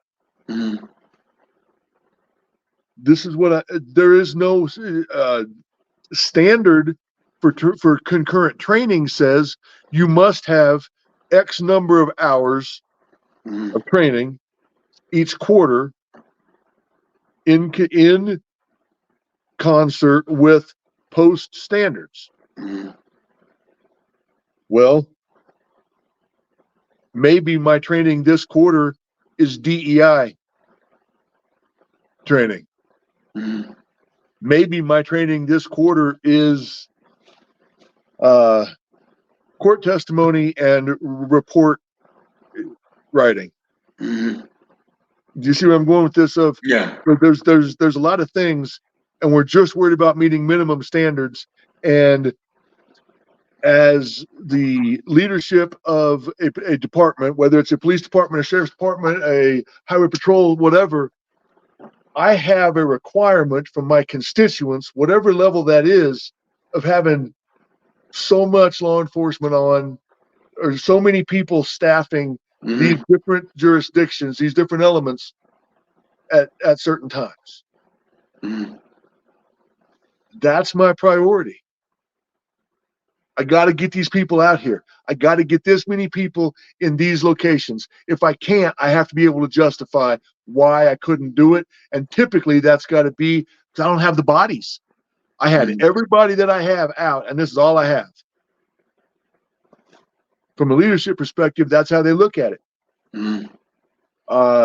So all we're worried about is putting warm bodies that have met minimum standards in a uniform, in a patrol car, and put them on the street.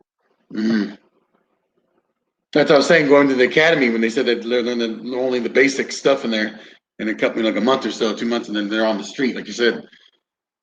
Same thing with the border patrol. The border patrol, when I go through a border patrol station every day when I go to work, those guys out there. Border patrol right now is a processing unit Yeah. for immigration. Yeah, the guys over there that work the checkpoints. Those guys are right at the academy. And the guy's like, I talked to the guy one time. I wasn't barely trained on anything. They sent me here just to wave people through. And like, go, U.S. citizen, okay, yeah, go through. That's all he does all day, So I mean, just so this is what I mean by it goes to leadership, and the leadership that I'm talking about.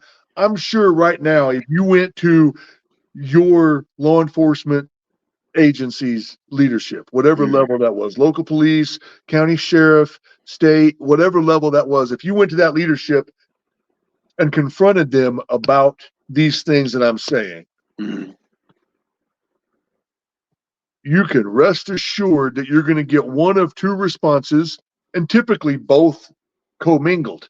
And that is, we're doing a great job. We're meeting or exceeding national standards in our training. through following post requirements. That's number one. The other one that you're going to get is, I'm doing the best I can. I can't get funding. I can't get people. I can't get whatever else because of them.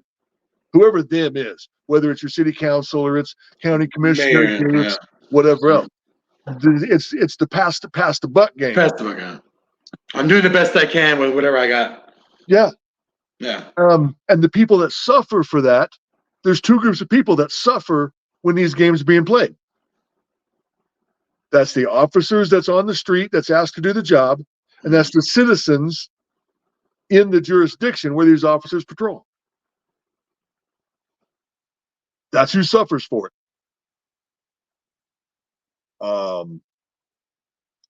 And the citizens see the officers that are in the patrol car that's on the street. That's who the citizens see. And so that's who they blame for everything that goes on,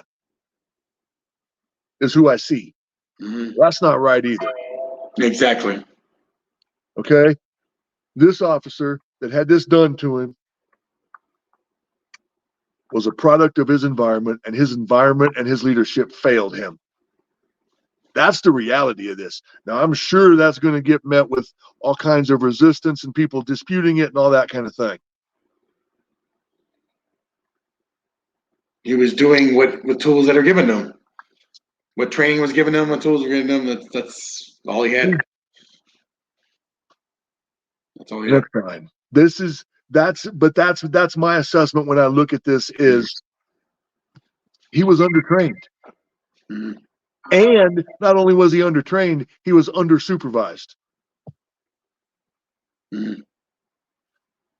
if there was a sergeant or there was a lieutenant that showed up there, they should have been supporting this, been watching this. Why aren't you doing, like I said, and putting these obstacles between you? Why isn't this supervisor backing you up? Something needs to be happening so that you do this in a different manner. But we're not. And the only reason we're not, that you can reasonably come up with of why we're not doing it, is because we're either not allowed to or we're not required to. Do you think the family has a case to sue the department for lack of training? Like they did with Derry and Jarrett, where they sued the state? I guarantee you that if the family can get the right lawyer, they can get a case. The hard part's going to be getting the right lawyer. And the other one's going to be, do you want to fight this as long as it's going to take to fight it? Now, you have to realize, if you're going to go through a case against the department in a situation like this, you need to be prepared for that department to do everything in their power to denigrate and condemn the individual officer and place all of the blame on the individual officer. Okay? Because they're trying to avoid any responsibility for themselves. To pay, yeah. So the only other places they can put the blame is on the individual officer. So it's basically like you eat your own, pretty much. You know, everybody's gonna play hot potato with this from a responsibility standpoint, because nobody wants to be responsible for it. And that's common in every law enforcement encounter where someone is injured or dies.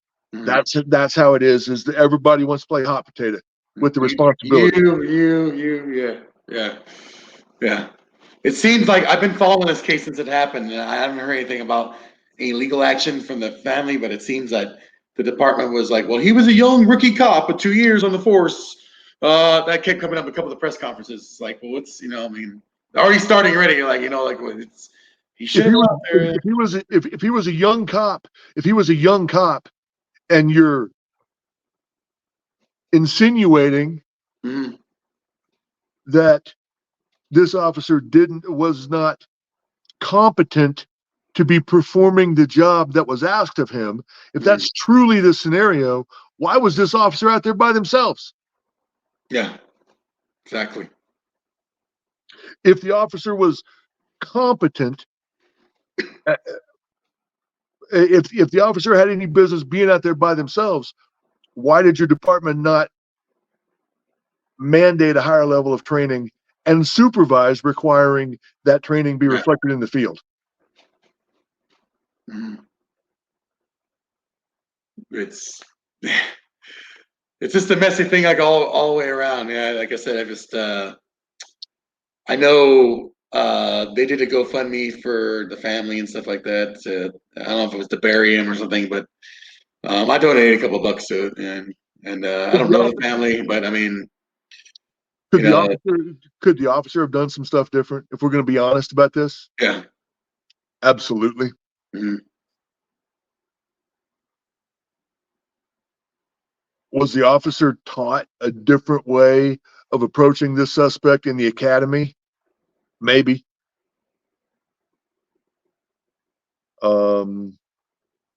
If the officer was taught a different way of approaching this of approaching a suspect like this in the academy, why did he choose to approach the suspect this way?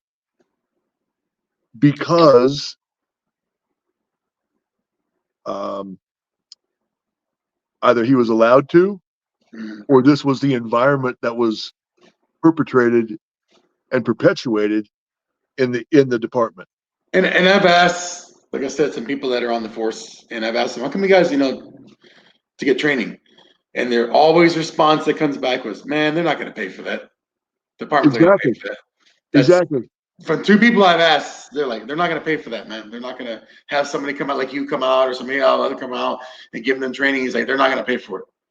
That's what they said.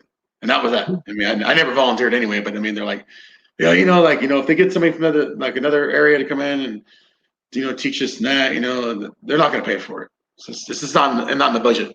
The irony of them not paying for it is, and I can explain all this from a budgetary standpoint. The irony of that is, any of your asset forfeiture seizures that a department is involved in, it's mandated by federal law. There's only 2 things that money can go to, with training being one of them.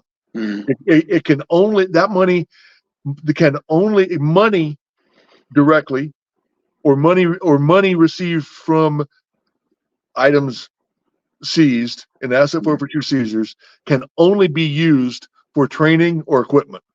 And the problem that you run into with this is, so many departments and the powers that be associated with that department view that and say, oh, okay, we can use this money from this asset forfeiture seizure, we can use that for equipment. So, okay, chief, you need new uniforms, you need new patrol cars, you need use that asset forfeiture money. That's there, you can use that. It seems like it's always been on equipment, because you always see new patrol cars, helicopters.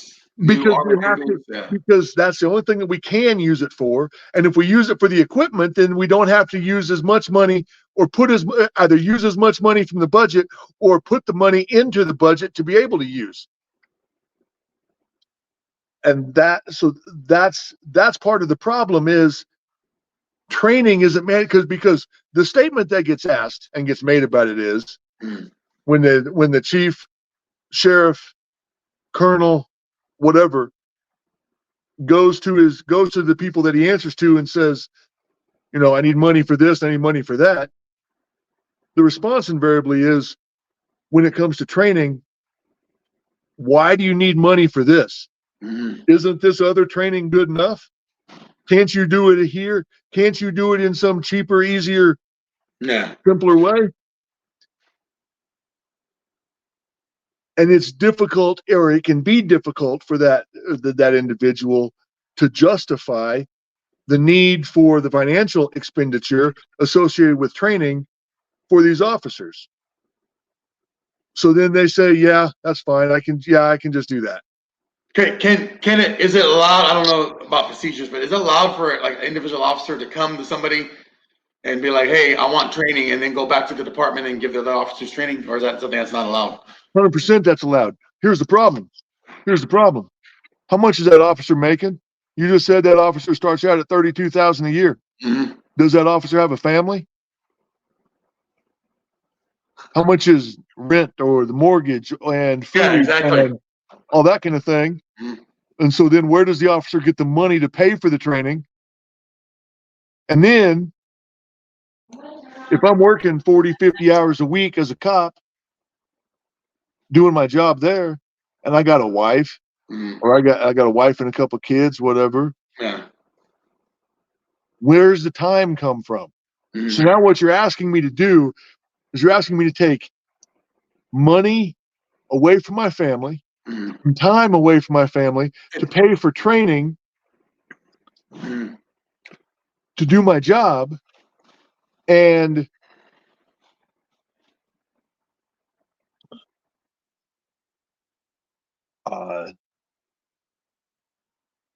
I was gonna ask you before you get your next thought in. Most of the cops that are here, you know where they work at after? Well, I saw them. They work at Walmart. yeah, Like they're standing. Like they're. I don't know if what they do. I guess they get paid overtime. They put their patrol car outside the door. And I told the guy, he's like, they pay fees at Walmart pays for us to be here. I'm on overtime right now. yeah. I'm like, what? Like I never heard that before. I thought, I didn't think that was possible that they would pay a private company would pay that. And but when is that cop supposed to do this training?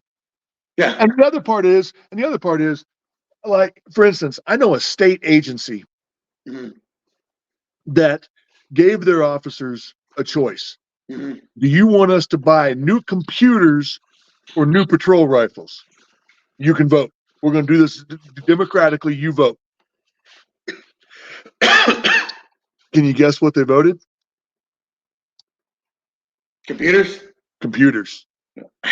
I took a wild shot in the dark on that one. Yeah, computers. You're talking about the computers in the cars, right? The ones in the cars? Yeah, Okay. yeah. That computer.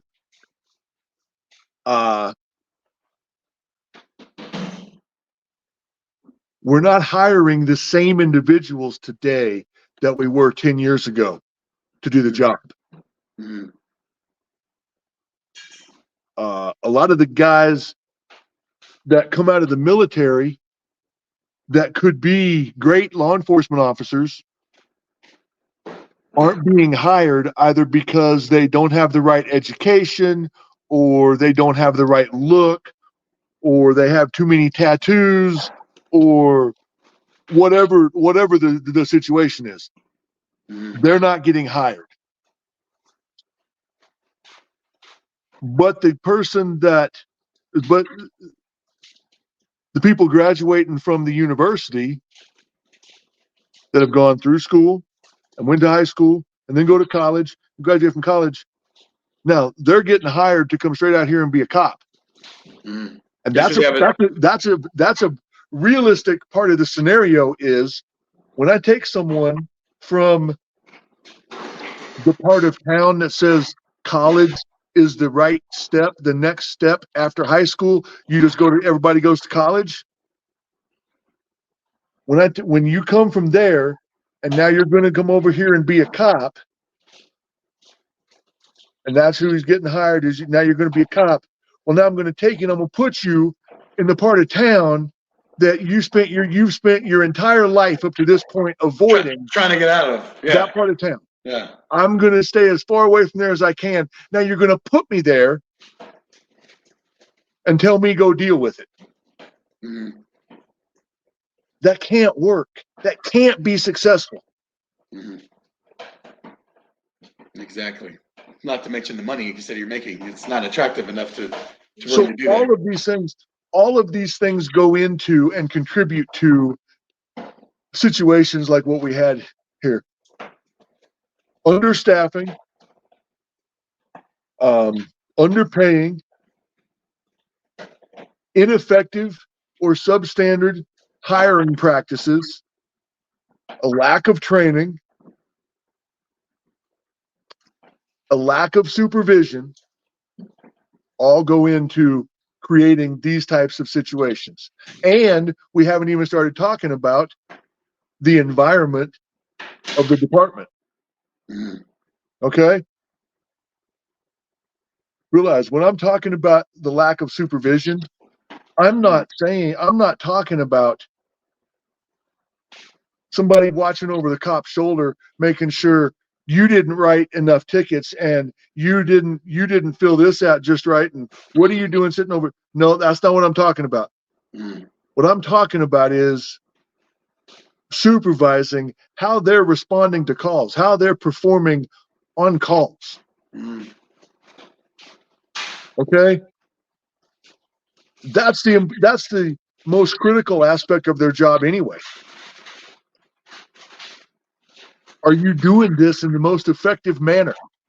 And are we taking is leadership taking what we learn in supervising and monitoring response to calls and contacts? Are we taking that back and implementing that into training? Mm. The answer is no. And most of the time, somebody who sits in an office is just looking at what's required by post for us to get training on this quarter. So we're going to get that and we're going to move on to the next thing. And there's a communication disconnect between what, if there is supervisors on the ground, what they're seeing and what the training calendar is getting scheduled for. Mm. Oh. So yeah, this is a terrible situation. There are lots of methods to enhance the survivability of the officers. Mm. Lots of things that can be done to do that. And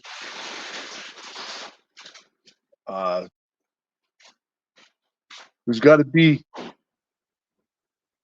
better supervision. There's got to be better training. There's got to be better equipping of the officers. And mind you, when I say equipping, I'm not just talking about what gun belt do you have on and what kind of magazine pouches are you carrying and what car are you driving. Mm. I'm talking about equipping them with the skills, the techniques, and the professional expertise to handle the situation you're being put in. So after all this, in your own personal opinion, I know you don't know the department. You probably don't know anybody. You don't know any department. Do you think our lessons are going to be learned by this, or do you think they're just kind of going to be like, well, this is a list of other things that's going to happen. Let's just move past this now. After time goes by, and You might will have. die down. I don't believe any lessons are going to be learned at a department level Mm.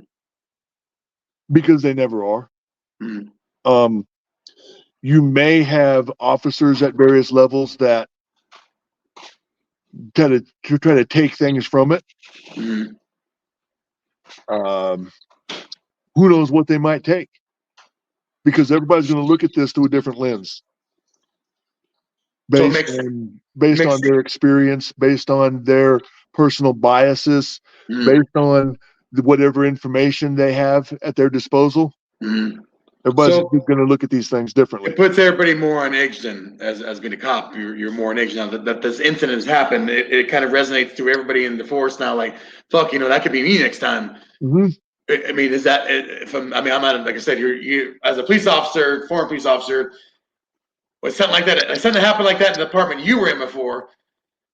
Do you kind of be like, that could be me? Like, how do I change now? Like to adapt to the situation? Like, is there something I can learn from this or mostly cops is kind of like, oh, like it's gonna happen. It's part of the job. Like nothing I can do to prevent it. But what kind of atmosphere do you feel that maybe? I know you don't know what's going on in those guys' minds. You'll get the entire gamut. You'll get some officers that'll look at this and say, okay, what can I learn from it? Mm-hmm.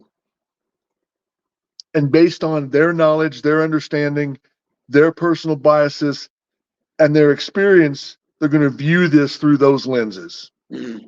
You're going to get some officers that's going to say, you know what? Fuck them.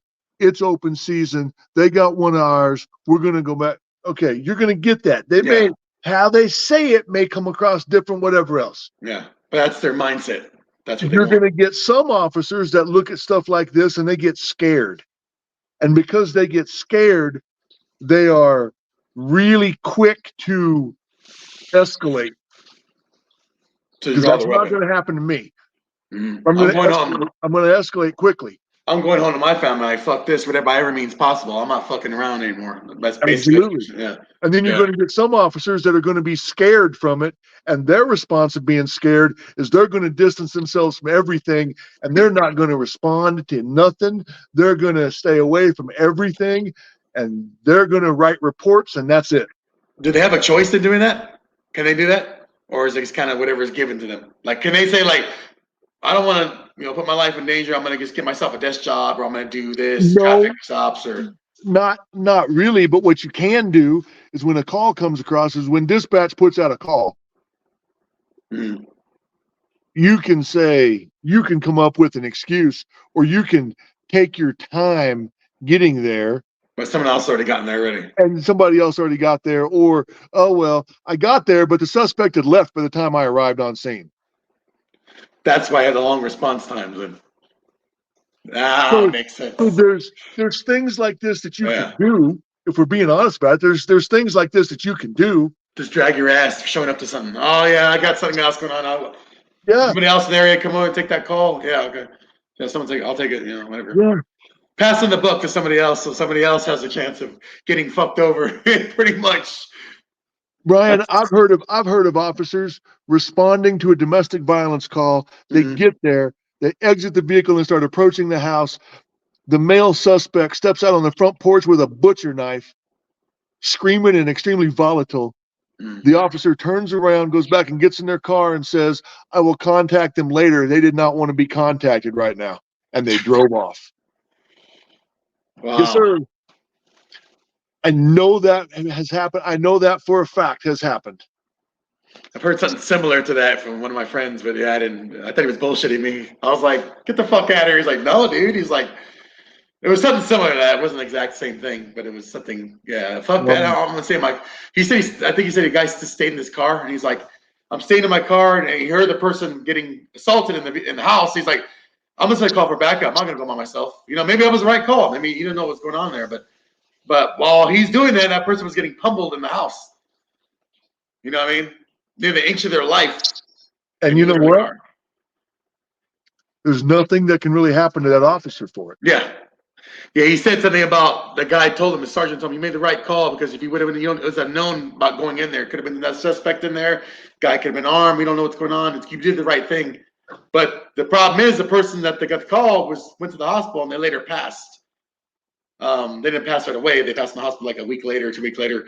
But still, I was like, well, how can a person live with themselves knowing that, that's happening? But, they're like, hey, it's just part of the job. We get calls every day. I don't know that person. I never saw him, made physical eye contact with him. I don't know anything about him. I just heard the sounds. Brian, let's look at something. There was an officer in the school in Uvalde, Texas. You're reading my mind today. There was an officer in the school. Yeah. His wife was one of the teachers in the classroom. And he fucking turned around. His wife called him on the phone while he's standing in the hallway. Tells him what's going on. Tells him goodbye.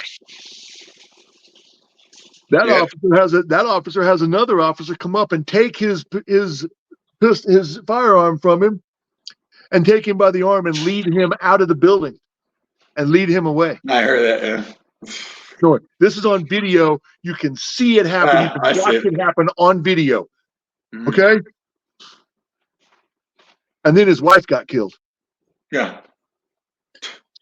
Unfucking believable. If there are people that will do that in that type of situation and live with themselves afterwards, yeah. It's either me or them. I've said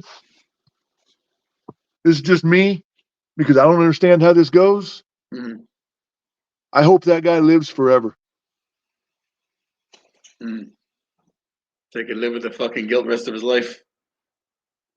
Yep. I don't know how you do that, but I know it's there. You can try to mask it, but it's always going to be there. And I'm not saying we don't need reform in the police departments, but the way that I would reform them is much, obviously through all this, I'm sure you can tell, is much different than what most of these people are saying needs to be done to reform police departments. But I believe until it gets bad enough that the citizens start demanding these types of changes that I've talked about, this is the way it's going to be. And it's funny you say that because everybody fucking always says, defund the police, we don't need them anymore, get rid of them. You know what I mean? As long as you have that atmosphere and that attitude among the public. No, wait a minute.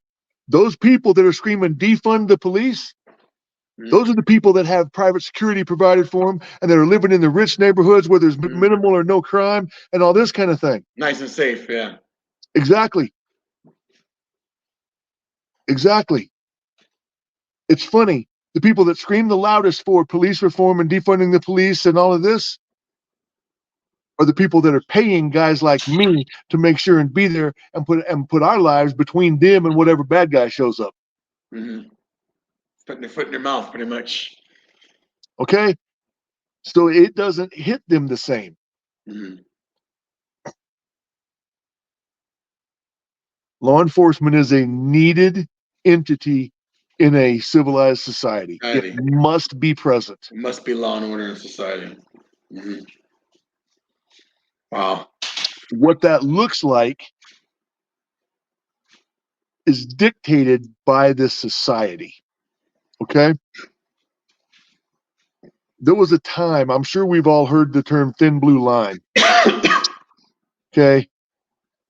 When that term was coined, what that truly meant was the criminals and the people that were becoming the cops were the same people.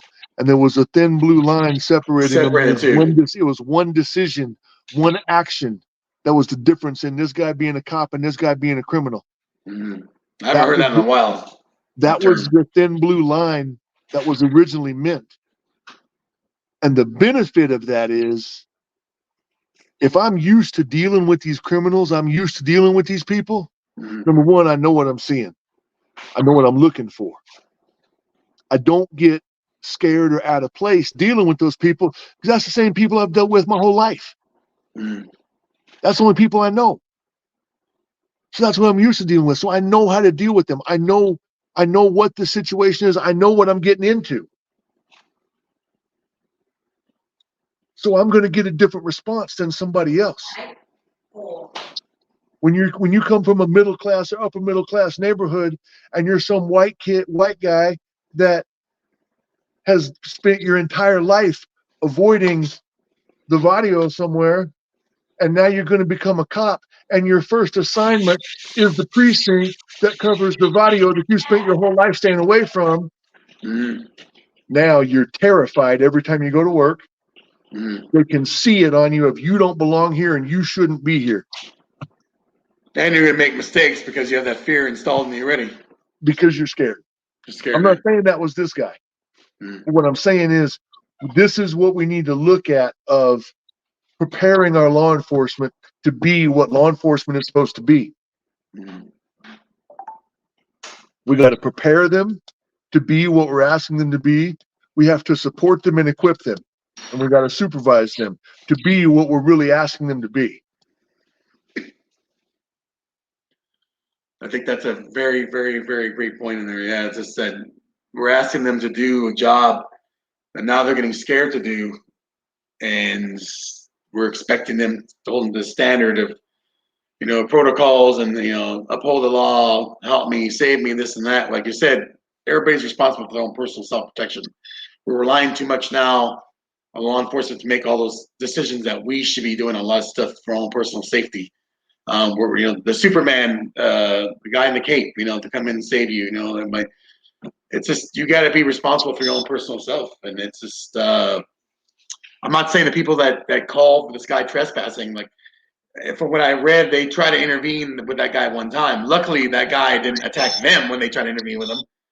But it could have went easily the other way. They could have been attacked by this guy. But things are just getting so shitty. It's funny you mentioned the knife culture in Mexico. Everybody here has a knife and a gun. Stabbings here are on a daily basis here. Daily basis. So there's about 7 or 8 stabbings a day here. We can say whatever politically correct term we want to say at whatever time. Yeah. But if we're going to be honest, Demographics has a lot to do with it. You're And right. we're going to look at reality. Mm-hmm.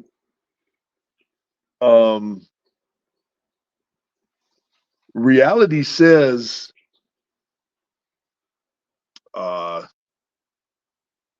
profiling is so effective because profiling works, Mm-hmm. because it's not being racist or being stereotypical if you are everything I just said you were. Mm-hmm. Okay?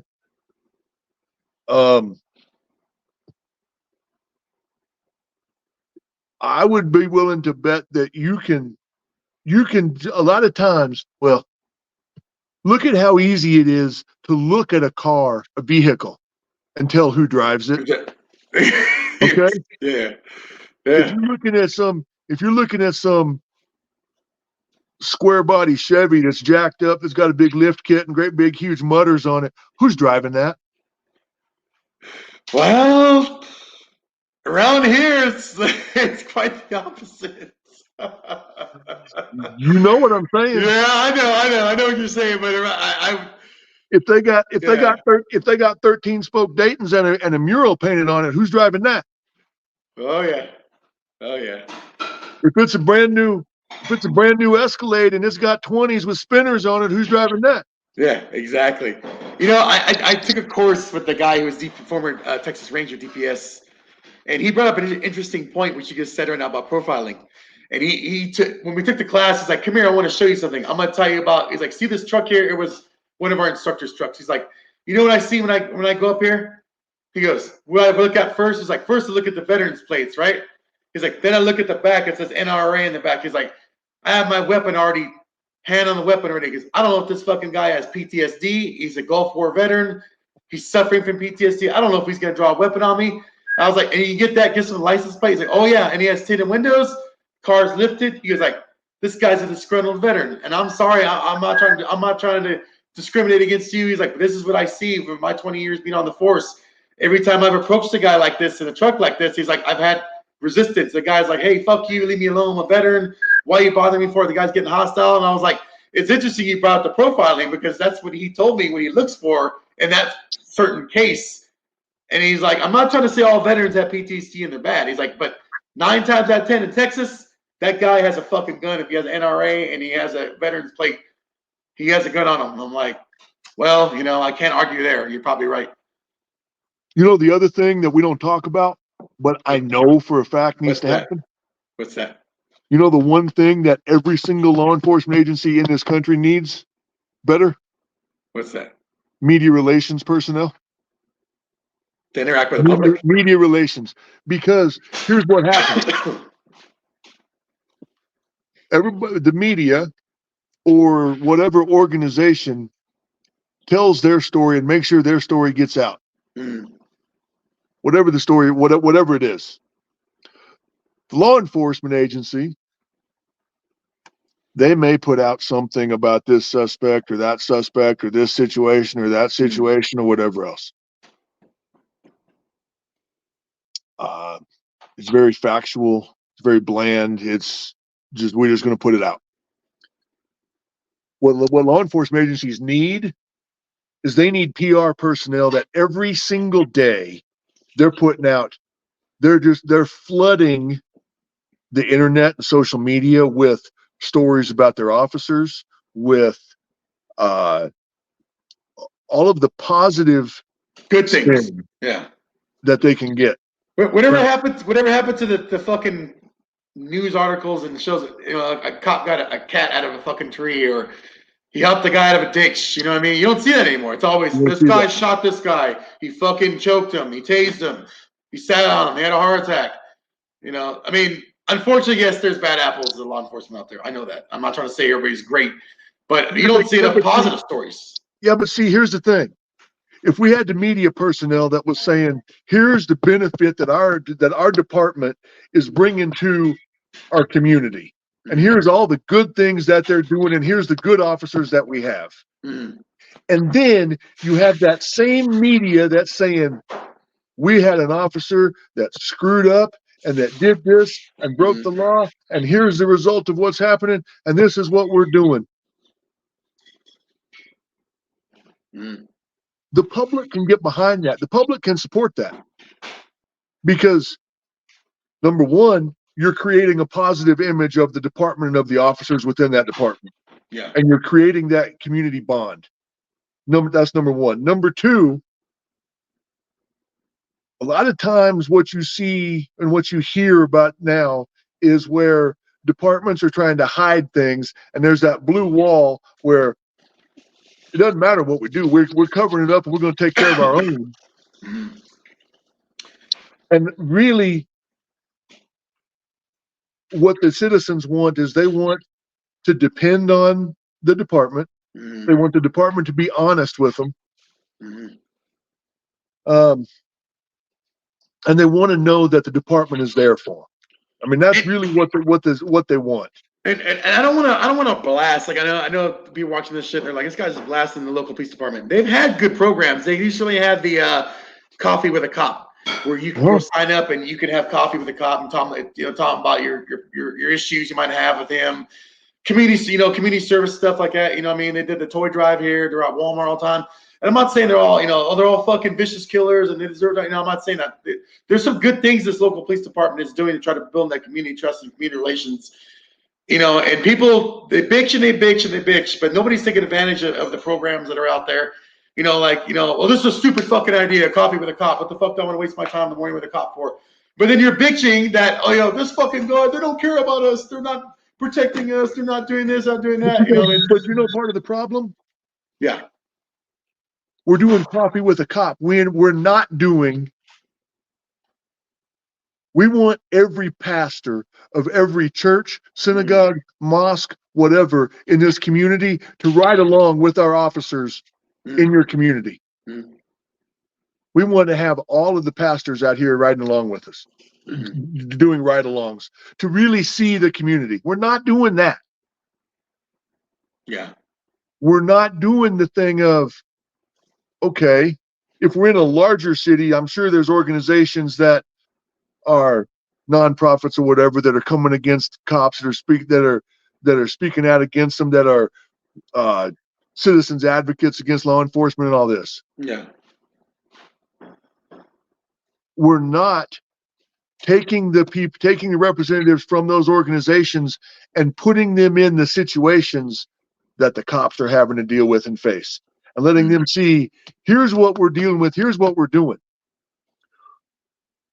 We're not having those same people, those same citizens advocates ride along with law enforcement. Now, you're not having that transparency like people want. Like, they want that, right. And talking, the verbal communication, like, hey, I can talk to you. You're not this fucking guy. It's evil that's gonna beat the shit out of me. I can actually communicate with you and get things off my chest, and my concerns are voiced. All I do is, when I sit over here and I look at you from my 10,000-foot view, this is what you're doing. This is everything you're screwing up. Look at how bad this is and how you did and how you're screwing this all up. And I don't know what it's like to be there on the ground and really be trying to do this in that community. How do I ever get a real picture of what's really going on? Because here's what I'm going to tell you. You have a pastor, you have a priest, you have a bishop, you have a imam, you have a religious leader, for instance, go to a community where their church is, they're going to get one reception from the people. You have a cop go to the same place and try to deal with the same people, you're going to get a different response. I think Coach Kurt left in the private chat. He was talking about his local police department in Homer and the department page, right? I guess he said that he doesn't think too fairly of him. Then he says you look at a guy like Craig Hanumi from the Bellevue Police Department, which is doing like community service stuff. Going out to the gym, teaching people stuff like that. I've seen some of his videos, and he's doing like a great thing for the community. So you have that contrast, of you got these apples and oranges here. You got these bad guys here that aren't that so great, but you got a guy like him who's excelling and doing community public service, engaging with the community, earning trust, getting that transparency, you know, so people can, you know, making everybody's life easier, you know, with their actions. So if we had more people like him, maybe they're saying that, you know, it'd be a lot better to have people, that type of people, officers like that on the streets. Here's the thing you got to realize too whenever you're dealing with a cop. Every contact a cop has with a citizen is the worst moment in that citizen's life at that time. Mm-hmm. It's never anything positive. It's always, hey, come here. Think about that. Yeah. Every contact law enforcement has with a citizen in their community is the worst moment in that citizen's life. The dread, right? I've seen the uniform and the badge, the dread people have, like, oh God, I did something bad. Like, fuck, what am I in trouble for now? It's everything positive. How's that person going to act? There's no telling. Yeah. What's the outcome of that going to be? There's no telling. Mm-hmm. How does that cloud the mind and the perception of that officer? Well, they know what they deal with and what they see. Mm-hmm. And then, I mean, for instance, if I just went into a house with two meth heads that I'm looking for, one of them that I'm looking for, both of them that I'm looking for, and as I go walking through the kitchen, they got their 2-year-old toddler sitting in a pot of boiling water on the stove with the burner on because he wouldn't shut up. So I stuck him in this pot, and this 2-year-old is in shock in this pot of boiling water. And I got to deal with that. And then I have to turn around from that. And now I got to go over here and I got to go deal with somebody that's pissed off because their neighbor parked in the wrong spot, or they're playing music too loud, or whatever else. You go from one range of emotions to a certain one volatile situation to like a way different. How do you go from what you just saw to dealing with somebody complaining about something like this? How do you do that? One extreme to the other, yeah. Like, yeah. How do you do that? Yeah.